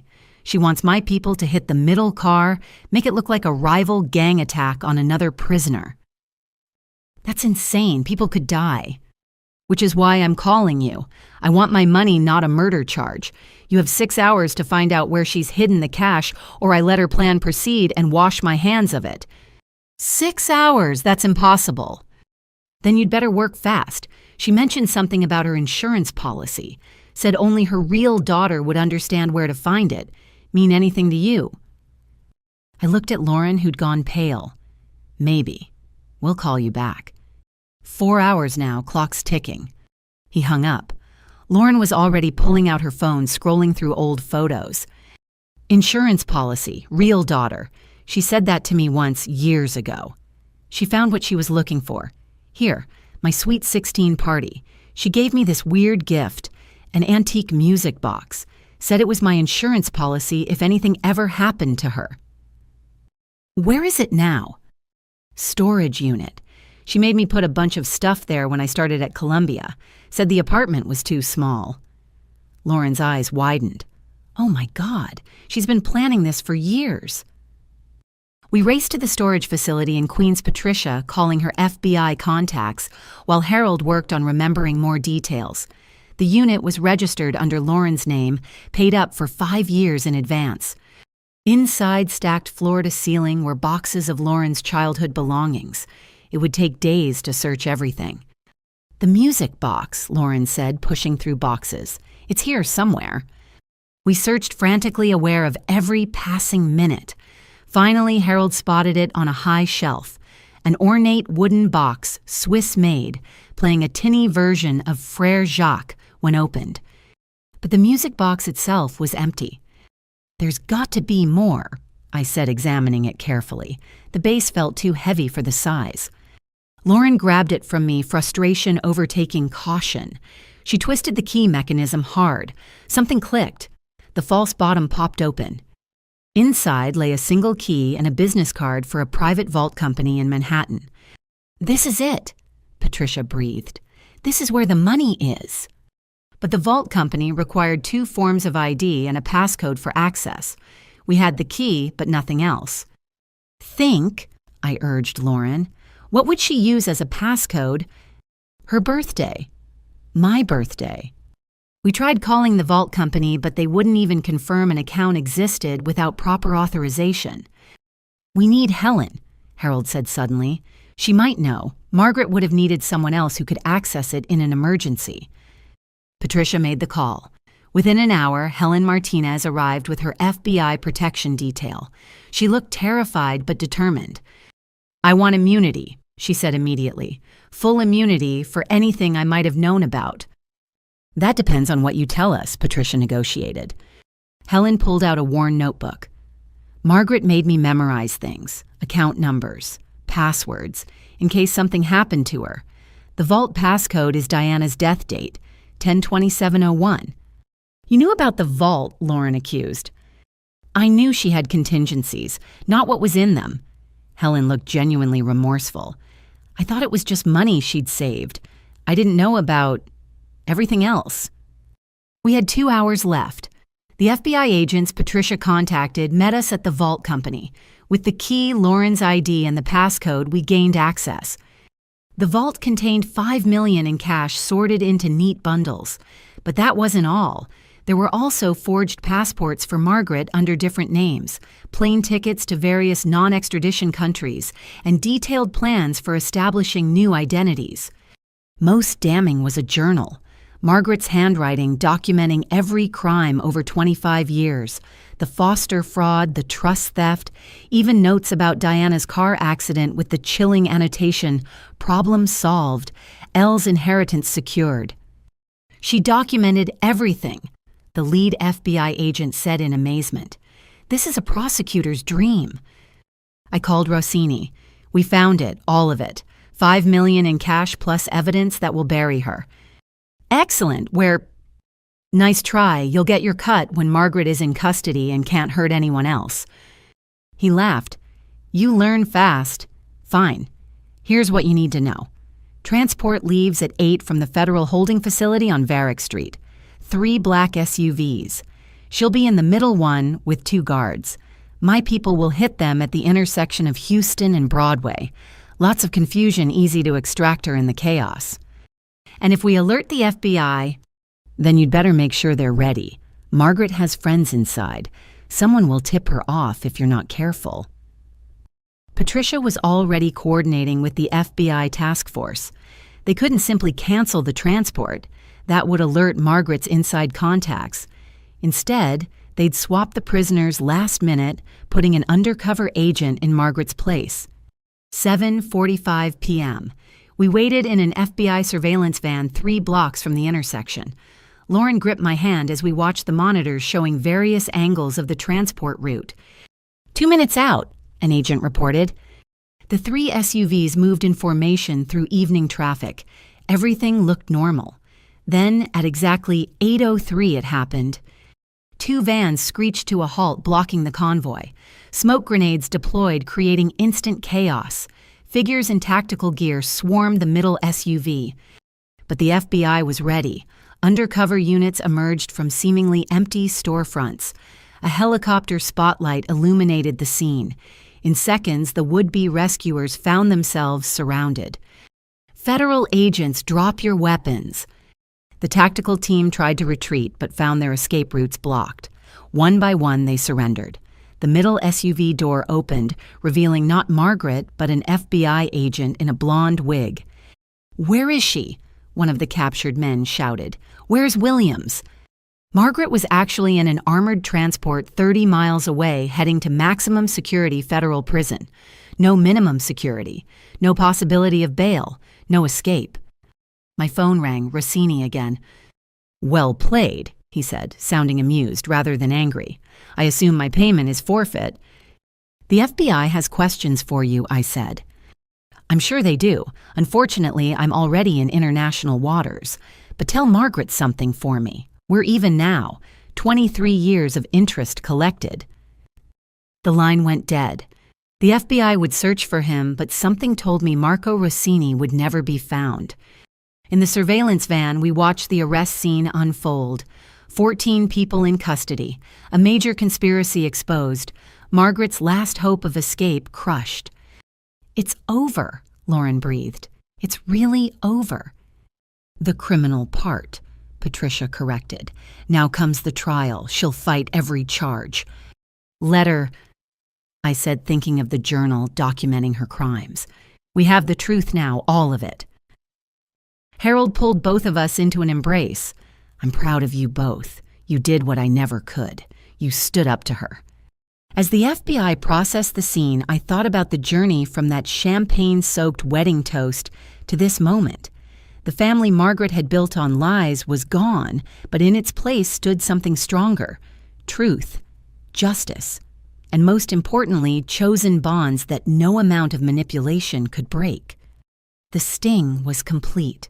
The trap had worked, and somewhere in a federal transport, Margaret Williams was learning the hardest lesson of all the daughters she'd tried to weapon had become her justice.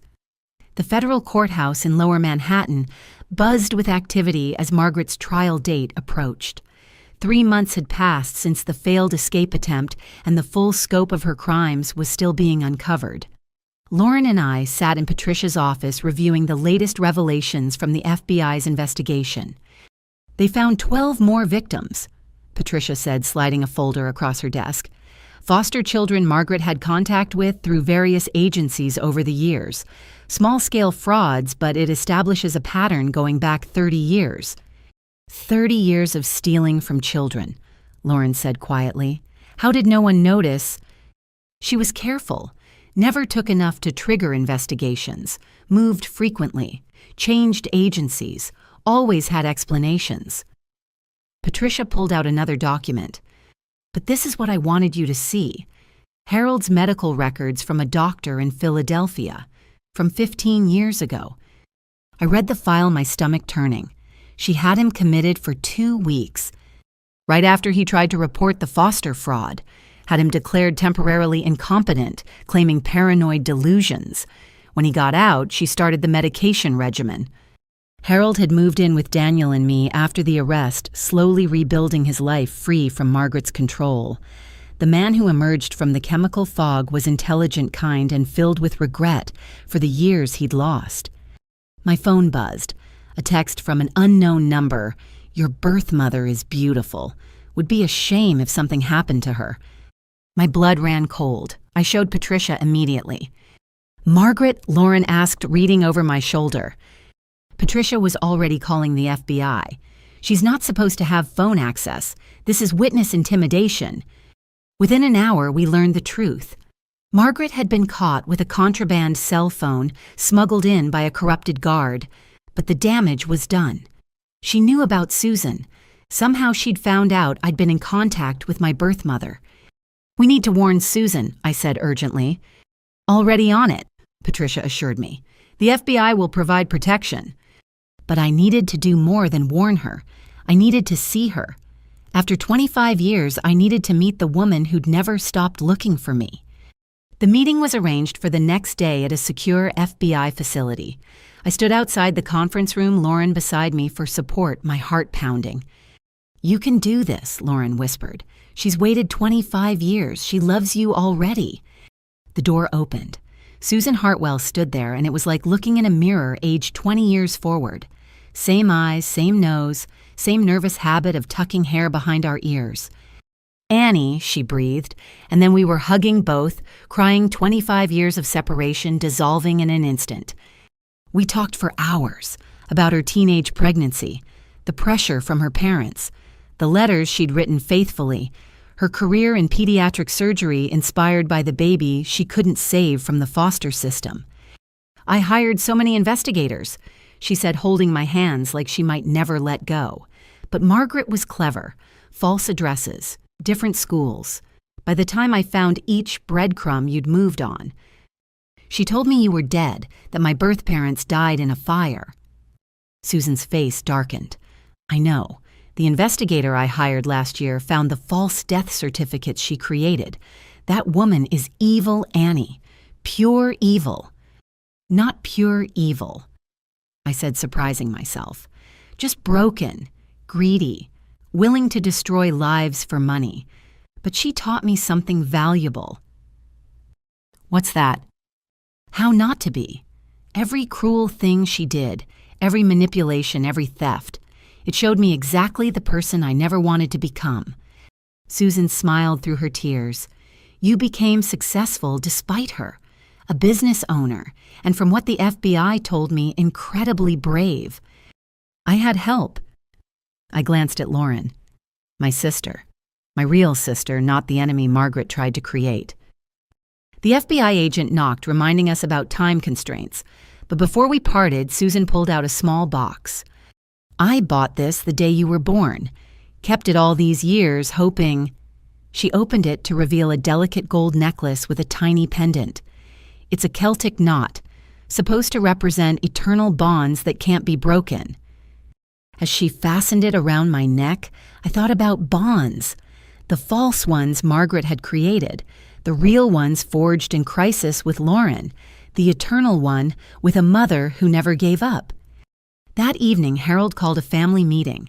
He looked nervous but determined, reminding me of the father I'd glimpsed in rare moments growing up before the drugs clouded his mind.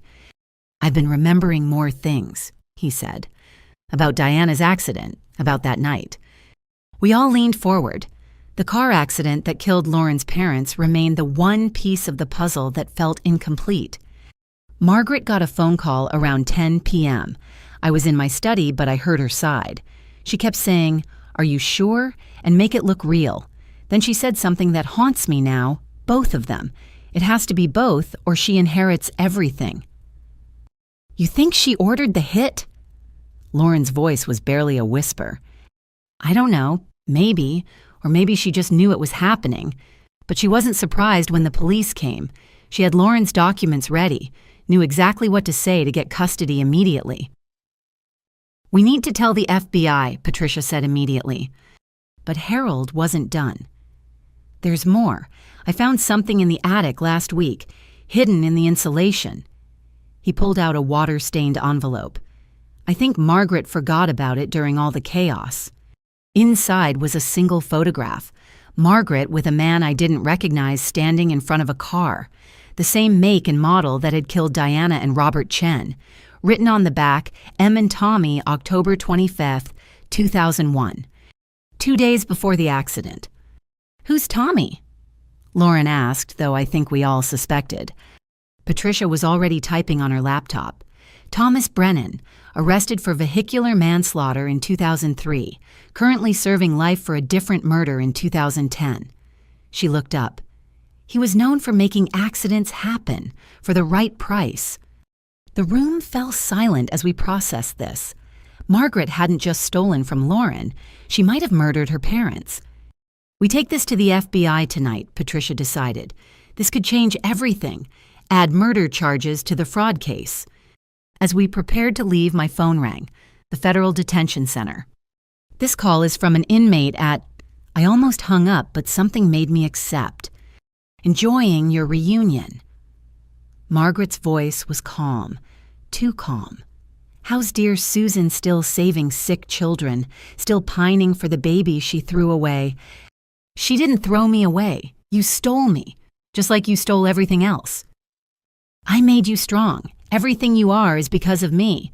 Your business sense, your survival instinct, your ability to see through lies, all me." "No," I said firmly. "Those are the parts of me that survive despite you, not because of you." "We'll see, when I testify, when I tell them everything. How you seduced Harold to turn him against me. How Lauren always hated me for not being her real mother. How this is all an elaborate plot to steal my money." "What money? You mean Lauren's trust fund, my inheritance, the foster payments meant for my care." She laughed.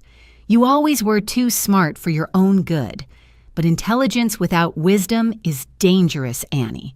You should have taken my deal, wired the money, and walked away. Now you'll see what happens when you cross me." Is that a threat while being recorded from federal prison? A pause. Then, not a threat, a promise. I still have friends, Annie, people who owe me. People who need me to stay quiet about their own sins. This isn't over. The line went dead. Patricia immediately contacted the FBI about the call adding witness intimidation to Margaret's growing list of charges. But it was the photograph that changed everything. Within 48 hours, the FBI had connected Thomas Brennan to Margaret through financial records. 3 payments of $10,000 each made in the weeks before Diana's accident. Circumstantial, but damning. They offered Brennan a deal. Testify against Margaret, and they'd recommend moving him to a minimum security facility for his remaining years. He took it immediately. His recorded confession was chilling. Margaret had paid him $30,000 to cause a fatal accident, make it look like drunk driving. Both parents had to die or the trust would revert to Diana's family, not Margaret. She was specific, Brennan said on the tape. Even chose the intersection, knew their routine, Wednesday night dinners at the same restaurant, same route home. All I had to do was wait. Lauren broke down completely when she heard it. 20 years of believing her parents' death was a tragic accident. 20 years of Margaret playing the grieving sister-in-law while spending their blood money. She killed them. Lauren sobbed in my arms. She actually killed them. For money. My whole life is built on their murders. Your life is yours, I said firmly. What she did was evil. But who you are, the person you've become, that's despite her evil, not because of it. The murder charges were added to Margaret's case. Life without parole became the minimum she faced, but she had one more card to play and none of us saw it coming. Patricia got the call during dinner. Margaret's lawyer wanted to meet. She had information to trade. Names, dates, details of a massive foster care fraud ring spanning multiple states. Dozens of conspirators. Hundreds of victims. She wants a deal, Patricia reported. 25 years instead of life, minimum security, in exchange for taking down the entire network. No, Lauren and I said simultaneously. But Patricia looked troubled. The FBI is considering it. This ring has stolen millions from the foster system. Hundreds of children affected. Margaret's testimony could save future victims. She's manipulating them even from prison, I realized. This is just another con, another way to avoid consequences. But as much as I hated it, I understood the FBI's position.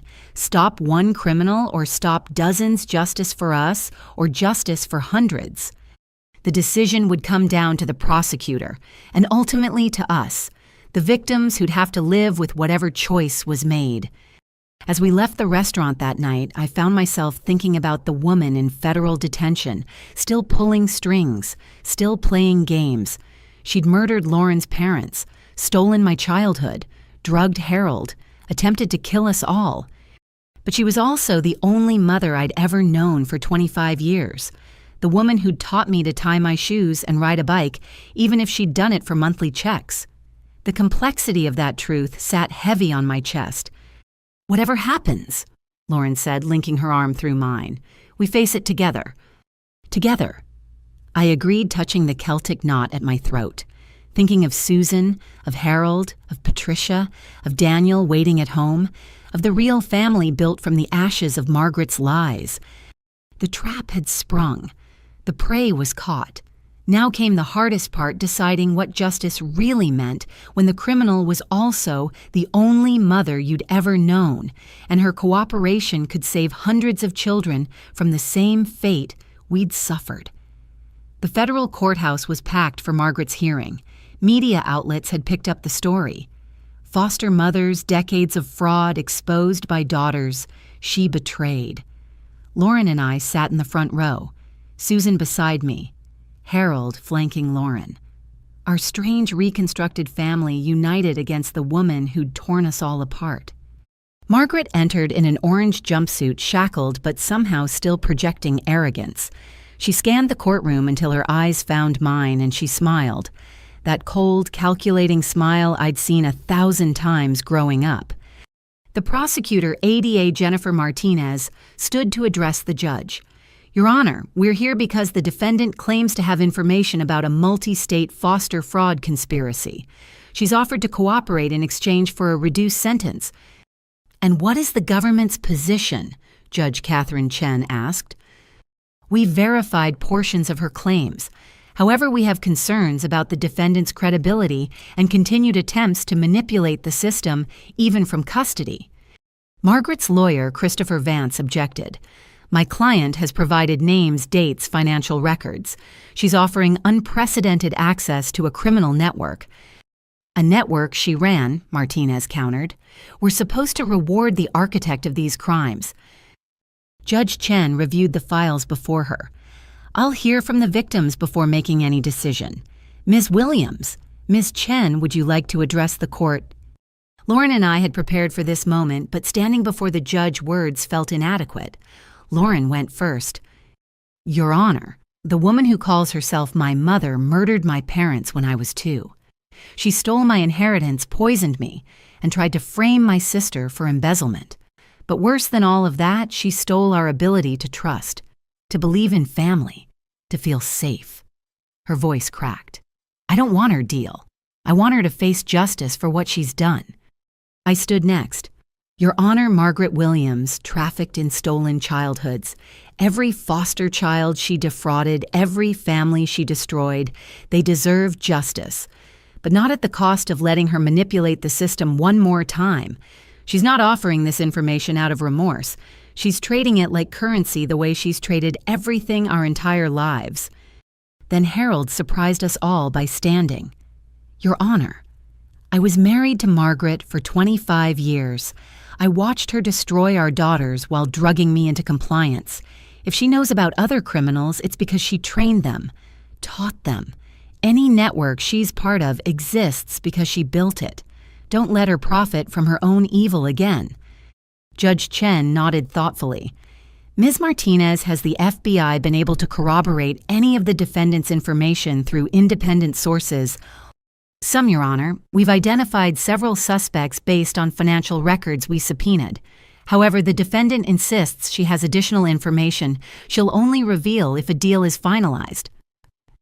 Of course she does, Judge Chen muttered, then louder. Mrs. Williams, would you like to address the court regarding your offer? Margaret stood, chains rattling. Your Honor, I've made mistakes, but I have information about ongoing crimes against children. Dozens of operators still active in the system. Without my cooperation, they'll continue stealing from vulnerable children. Surely stopping future crimes matters more than punishing past ones. You created those future crimes, Lauren shouted, unable to contain herself. You trained those people. You built that network. Ms. Chen, please, Judge Chen warned, though her expression was sympathetic. Margaret continued unfazed. I'm offering complete cooperation. Names, methods, financial trails. In exchange, I'm asking for 25 years instead of life. I'll be 87 when I'm released. Hardly a threat to anyone. You threatened my birth mother last week, I interjected, from prison, with a smuggled phone. Margaret's lawyer objected, but Judge Chen overruled him. I've seen the reports of witness intimidation, Mr. Vance. Your client's behavior in custody is relevant to this discussion. The judge deliberated for a moment, then made her decision. Mrs. Williams, I'm inclined to allow you to provide your information. However, any deal will be contingent on the value and accuracy of that information. You'll be deposed under oath with full understanding that any lies will result in additional charges. Margaret smiled triumphantly, but Judge Chen wasn't finished. Furthermore, you'll wear a monitoring device during all depositions. Any attempt to manipulate, threaten, or deceive will void any potential agreement. And Mrs. Williams, the maximum reduction I'll consider is 40 years instead of life. You'll still die in prison, just perhaps not as soon. The smile vanished from Margaret's face. That's not what we discussed. You're a serial manipulator who murdered 2 people and attempted to murder your own daughters, Judge Chen said coldly. You're fortunate I'm considering any reduction at all.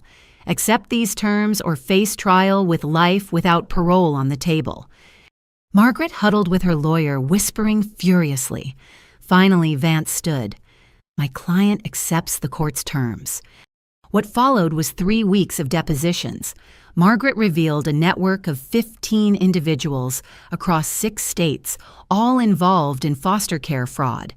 She detailed methods for falsifying documents, hiding funds, and selecting vulnerable children least likely to report abuse. But she also revealed something unexpected. She wasn't the architect of the network. She'd learned from someone else, someone still active, someone she called the matron. She recruited me in Atlanta, Margaret testified, taught me the system, showed me how to maximize profits while minimizing risk. I was her star pupil for years. And this matron, where is she now? Martinez asked. running a group home in Texas, still training new operators, still stealing from children. Margaret leaned forward. But I'll only give you her real name if my deal is honored. It was another manipulation, but an effective one. The FBI confirmed that several group homes in Texas had suspicious financial patterns matching Margaret's described methods. Children were at risk right now. I watched from the observation room as Margaret played her final card. Even facing life in prison, she was still trying to control the game. But something had changed. The investigators weren't hanging on her every word anymore. They were cross-referencing, verifying building cases independent of her testimony. Patricia explained it to us over dinner. She overplayed her hand. By revealing the network's existence, she gave the FBI enough to investigate on their own. They don't need her as much as she thinks. Sure enough, within a week, the FBI arrested 11 members of the network based on financial evidence alone. The mysterious matron revealed to be a woman named Dorothy Vance. No relation to Margaret's lawyer, was caught trying to flee to Mexico with $600,000 in cash. Margaret's leverage evaporated. The network was crumbling without her full cooperation. And then Dorothy Vance made her own deal, providing evidence of Margaret's role, not just as a participant, but as one of the network's most vicious operators. She was special, Dorothy testified via video link. Most of us just took the money, but Margaret enjoyed the psychological part, breaking those kids, making them grateful for scraps while she lived off their checks. She'd brag about it at our meetings. The final blow came when Thomas Brennan testified about Diana and Robert's murder. He'd kept receipts, photos, even a recording of Margaret explaining exactly how she wanted the accident staged. She was specific about the timing, he said, his gravelly voice filling the courtroom. Had to be after they met with the lawyer, but before the trust documents could be filed. She knew their whole schedule, knew they'd eaten at the same restaurant every Wednesday for 3 years, even knew what wine they'd order and how it would affect blood alcohol readings. Lauren had to leave the courtroom during his testimony. I found her in the bathroom sobbing. They had a routine, she whispered, a weekly date night, and she used it to kill them. The trial itself was almost anticlimactic after that. Margaret's lawyer tried to argue diminished capacity, claiming she'd been driven to crime by poverty and desperation. But the evidence showed calculated cruelty spanning decades.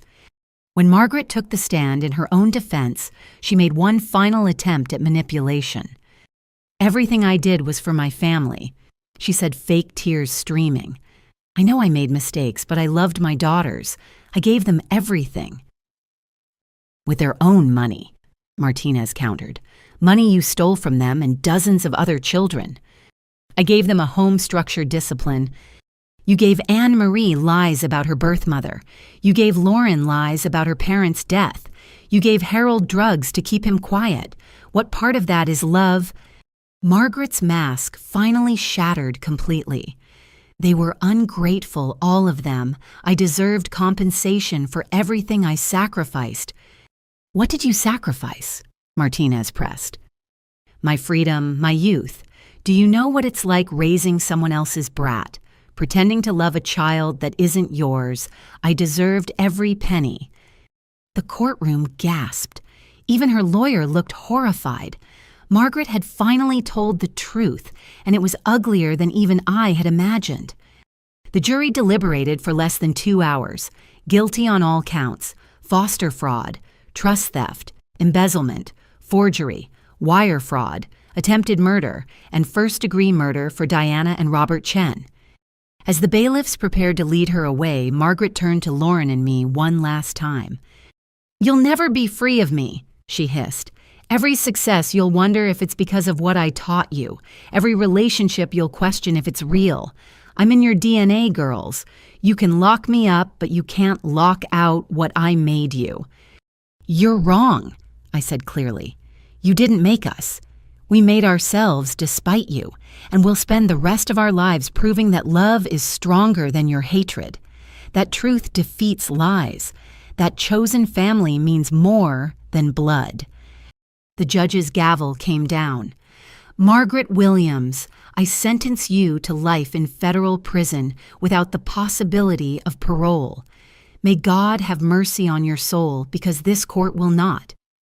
As they led her away, still screaming threats and curses, I felt something I hadn't expected. Not satisfaction or relief, but sadness. Sadness for the mother she could have been, for the family we might have had if greed hadn't poisoned her soul. But mostly I felt free. 28 years of manipulation ended. The woman who'd stolen our childhoods would spend her remaining years in a cell while we got to build the lives she'd tried to deny us. Outside the courthouse, reporters waited, but we pushed past them. This victory wasn't for public consumption. It was for every foster child she'd stolen from, for Diana and Robert Chen, for Harold's lost years, for Susan's stolen daughter, for the family Margaret had tried to destroy but had instead made unbreakable. It's over, Lauren said, squeezing my hand. No. I corrected, thinking of Susan waiting to build a relationship, of Harold finally free to be himself, of the business I'd built and the marriage I'd fought for. It's just beginning. 6 months after Margaret's sentencing, I stood in the doorway of what had been her house, now legally transferred to Lauren as partial restitution from her parents' estate. We decided to clean it out together to face the ghosts before Lauren sold it. I found more letters, Harold called from the attic. He'd insisted on helping, saying he needed to reclaim parts of himself that had been buried in this house, hidden in the insulation. The letters were from Susan, written to me over the years, but also letters from Diana to Lauren, sent before her death, letters from my biological grandparents, even letters from distant relatives wondering why we'd cut contact, all intercepted, all hidden, all representing connections Margaret had severed to maintain control. She stole our entire extended family, Lauren said, reading a birthday card from a cousin we'd never known existed. There are people out there who tried to love us and we never knew.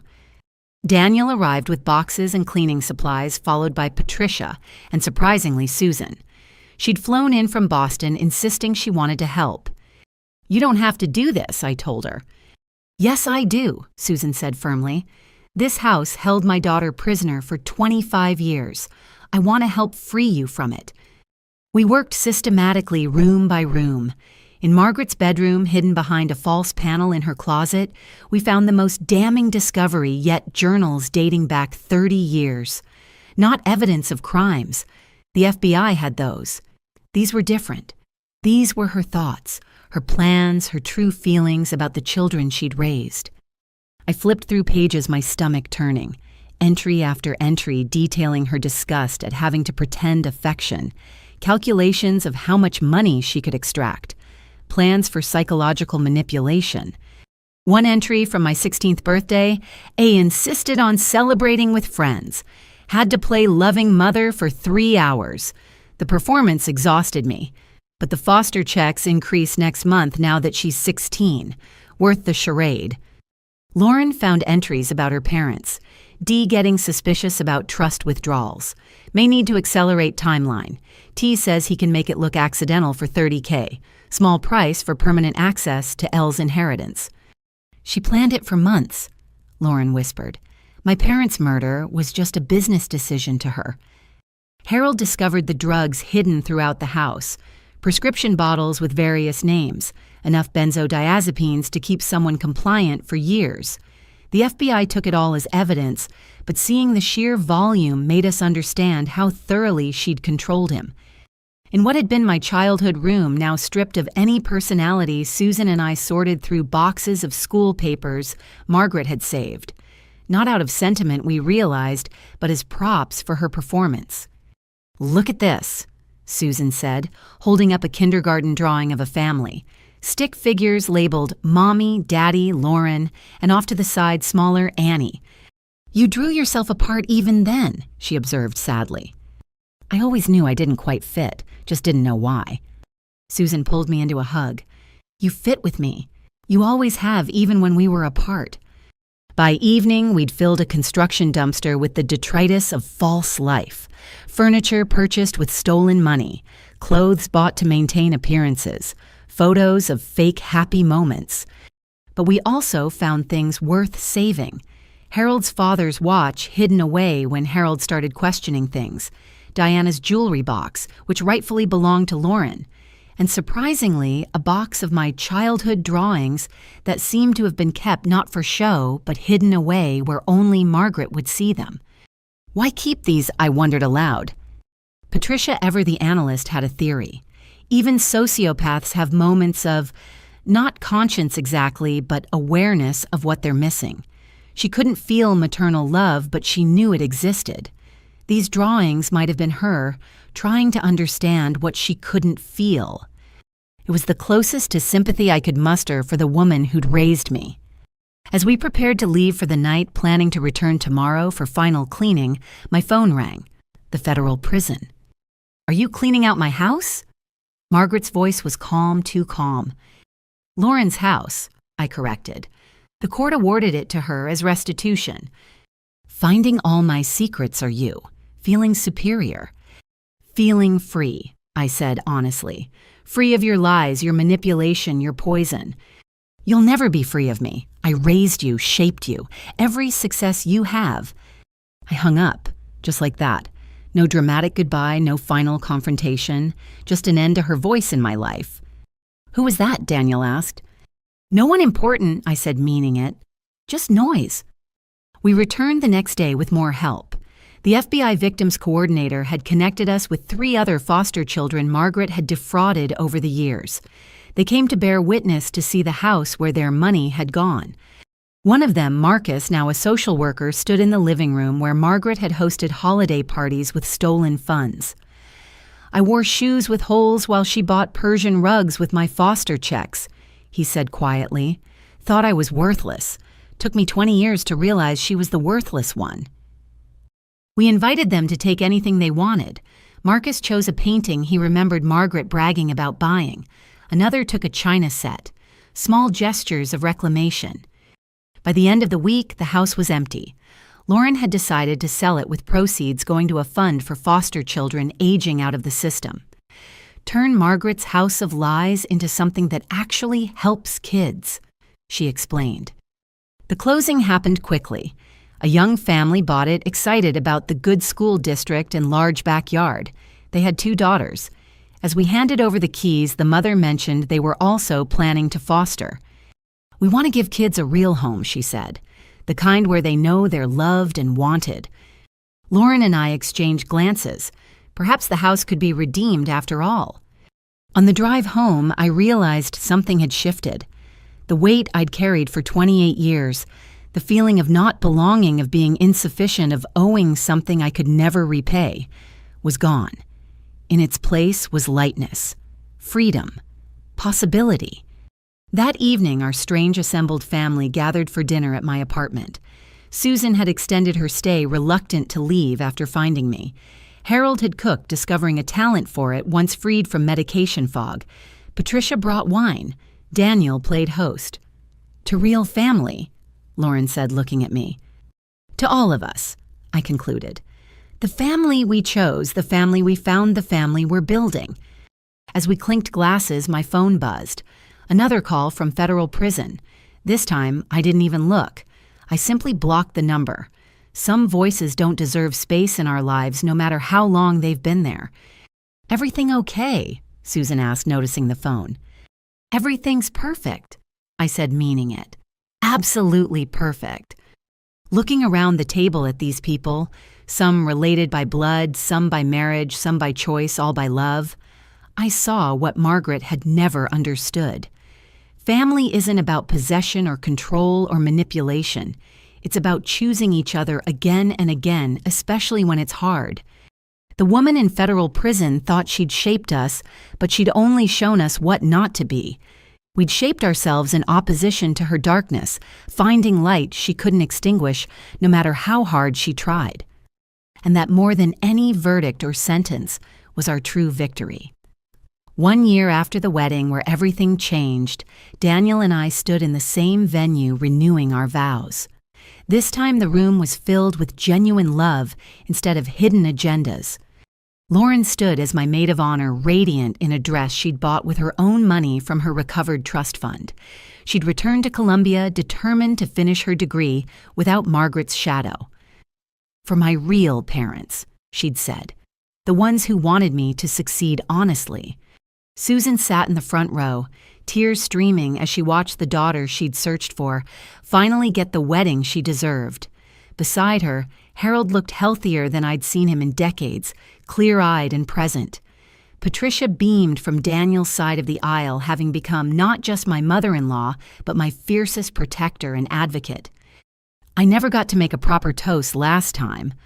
Lauren began raising her champagne glass. "Too busy throwing drinks and calling my sister names Margaret taught me." The room chuckled nervously, but Lauren smiled.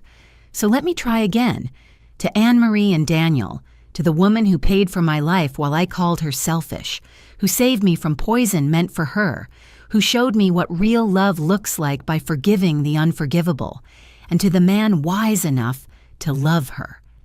May your marriage be everything our family wasn't honest, supportive, and built on truth instead of lies." There wasn't a dry eye in the room. Even Marcus and the other foster survivors Margaret had stolen from were there, having become part of our extended chosen family. As Daniel and I exchanged rings again, I thought about the journey from that humiliating moment to this redemptive one. Margaret was serving life in federal maximum security, her network of fellow fraudsters dismantled. The foster system had implemented new safeguards based on our case. Hundreds of children would be protected because we'd fought back. But more importantly, we'd all healed. Not completely. Some wounds run too deep, but enough to build something beautiful from the wreckage. My business had thrived once I wasn't secretly funding 3 other people's lives. Lauren was excelling at Columbia studying law with plans to advocate for foster children. Harold had started volunteering at a men's shelter, helping others escape abusive situations. Susan and I met monthly, building the relationship Margaret had tried to steal. "I now pronounce you once again husband and wife," the officiant declared. This time, when we kissed, the applause was genuine. No hidden resentments, no secret schemes, just love. At the reception, I found myself at the same spot where Lauren had thrown champagne in my face.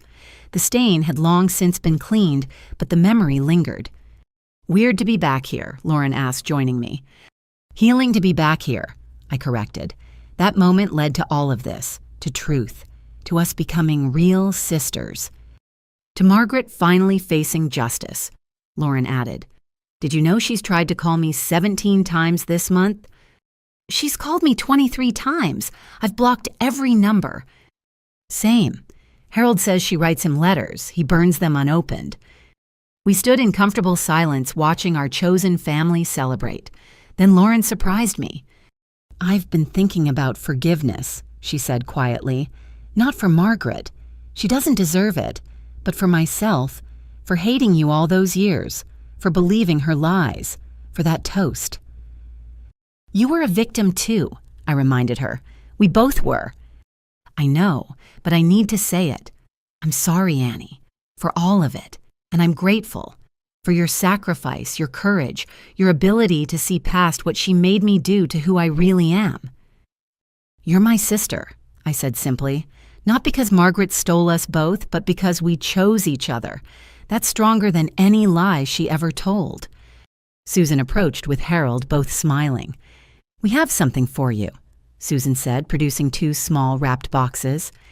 Inside were matching bracelets, delicate silver chains, with 2 charms, a Celtic knot, like the necklace Susan had given me, and a small compass. "The knot for unbreakable bonds," Harold explained. "The compass, because you both found your way despite being given the wrong directions your whole lives." As we fastened them on each other's wrists, I realized this was what Margaret had truly stolen from us. Not just money or childhoods, but moments like this. Connections, celebrations untainted by manipulation. But we'd reclaimed them. Every birthday, every holiday, every ordinary Tuesday dinner was now ours to fill with genuine emotion instead of performed obligation. The photographer captured us in that moment, four people who should never have found each other bound now by something stronger than blood or law.